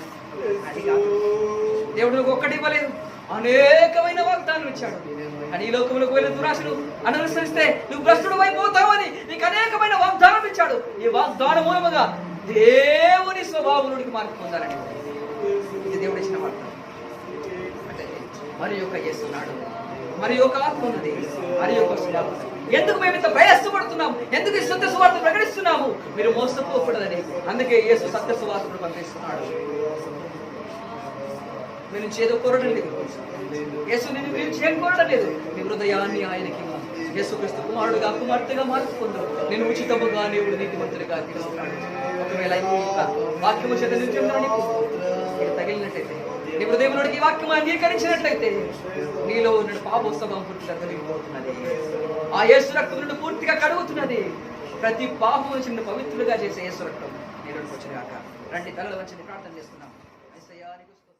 హల్లెలూయా. గొప్ప దేవ, సర్వాధికారి, జీవాధిపతి, మీ పరిశుద్ధ నామమునకు వందనములు, స్తోత్రములు చెల్లిస్తున్నాము. అయ్యా తండ్రి, సర్పము తన కృతి చేత హవ్వను మోసం చేసిన వాళ్ళలాగున నేటి సంఘానికి కూడా దేవా, నేటి విశ్వాసానికి కూడా తండ్రి, ఏదో ఒక విధము చేత ఏదో ఒక లాగున దేవా వాడు మమ్మల్ని మోసం చేయడానికి శతవిధాలుగా వాడు ప్రయత్నం చేస్తున్నాడు దేవా. అయా మా మండతలు తెరవండి దేవా. ఏది నిజమైన సువార్తను, ఏది నిజమైన ఆత్మను, ఏది నిజమైన క్రీస్తు అని గుర్తించే, గ్రహించే అట్టి ప్రభువా నేత్రము, అట్టి మనసు, అట్టి మనస్సాక్షి మీరు తెరుమని బ్రతిమలాడుచున్నాను. స్తోత్రాలు. హల్లెలూయా, హల్లెలూయా. అయ్యా తండ్రి, మరొక యేసును, మరి యొక్క సువార్తను, మరొక ఆత్మను దేవా మేము ఎవరం వెంబడించకుండా, దాన్ని విశ్వసించకుండా దేవా, దాన్ని ఎదిరించి, దాన్ని ఖండించే అయ్యా నీ పక్షమున యుద్ధమాడే ఒక సువార్త సైనికులుగా మమ్మల్ని మీరు అభిషేకించి నిలబెట్టుమని మీ కాళ్ళు పట్టుకొని బ్రతిమలాడుచున్నాము. స్తోత్రాలు. అయ్యా మా నిజమైన సువార్తవు నీవే, మా నిజమైన ప్రభువా రాజువు, రక్షకు నీవే గనుక దేవా తండ్రి, ప్రభువా తండ్రి, అపోస్తలుడైన పౌలు ప్రభువా ఆదిమ సంఘము దేవా ఏ క్రీస్తులు కలిగి ఉన్నారో, ఏ సువార్త విన్నారు, ఈ అభిషేకాన్ని పొందుకున్నారు ప్రభువా, అదే అభిషేకం మాకు కావాలి, అదే సువార్త మాకు కావాలి, అదే క్రీస్తు మాకు కావాలి దేవా. మీకు స్తోత్రములు. మా మనసును చెరిపివే సమస్త వాటిని ప్రభువా ఎదిరించే, ఓడించే శక్తి, విశ్వాస అభిషేక ప్రభువా నేను దయచేయమని బ్రతిమలాడుచున్నాము. స్తోత్రములు. విన్న ప్రతి మాట మీరు మా అందరి అంతరంగంలో మీరే నిరుకట్టి ఫలింపజేయండి దేవా. ప్రార్థనలోను, విశ్వాసంలోను, సమర్పణ ప్రభువా ఎదగకుండా అణచివేస్తున్న, బలహీనపడుస్తున్న సమస్త శక్తుల అధికారాలను బంధిస్తున్నాను. నా తొలగిపోలాక దేవా నూతన శక్తిని, నూతన బలమును, నూతన ఆత్మాభిషేకమును ఇచ్చు దేవా తండ్రి. మరొక యేసును, మరి యొక్క సువార్తను, మరి యొక్క ఆత్మను ఎదిరించే ఆత్మ ధైర్యమును, అభిషేకమును దయచేసి మీరే మాకు అనుగ్రహించండి అయ్యా. శారీరక, మానసిక, ఆత్మీయ విడుదల కలిగించండి. మీకు రాకడకు ప్రభువా తండ్రి, ముడత కలంకం లేకుండా ఒక నిర్దోషమైన, నిష్కలంకమైన మహిమల సంఘముగా, వధువుగా మరి మీరే సిద్ధం చేయమని, మీకు వాక్యం చేత ఉదక స్నానం చేయమని మా యొక్క శరీరప్రాత్మలను మీకే సమర్పిస్తూ సమస్త మాయము చెల్లిస్తూ యేసయ్య అతి పరిశుద్ధ నామమున అడుగుచున్న పరమ తండ్రి, ఆమేన్. తండ్రి అని దేవుని ప్రేమ, కుమారుడు యేసుక్రీస్తు కృప, పరిశుద్ధాత్మ యొక్క అన్యోన్య సహవాసము, ఆయన కాపుదల, ఆయన నడిపింపు సదాకాలము ప్రభు రాకడ మట్టుకు మనందరికీ తోడై నడిపించునుగాక. ఆమేన్. అందరికీ వందనాలు. విన్న వాక్యాన్ని మర్చిపోకుండా దాన్ని ధ్యానించండి. ఆ వాక్యాసరంగా నేను ఉన్నానా లేదా అని మనల్ని మనమే పరీక్షించుకుందాం. అందరికీ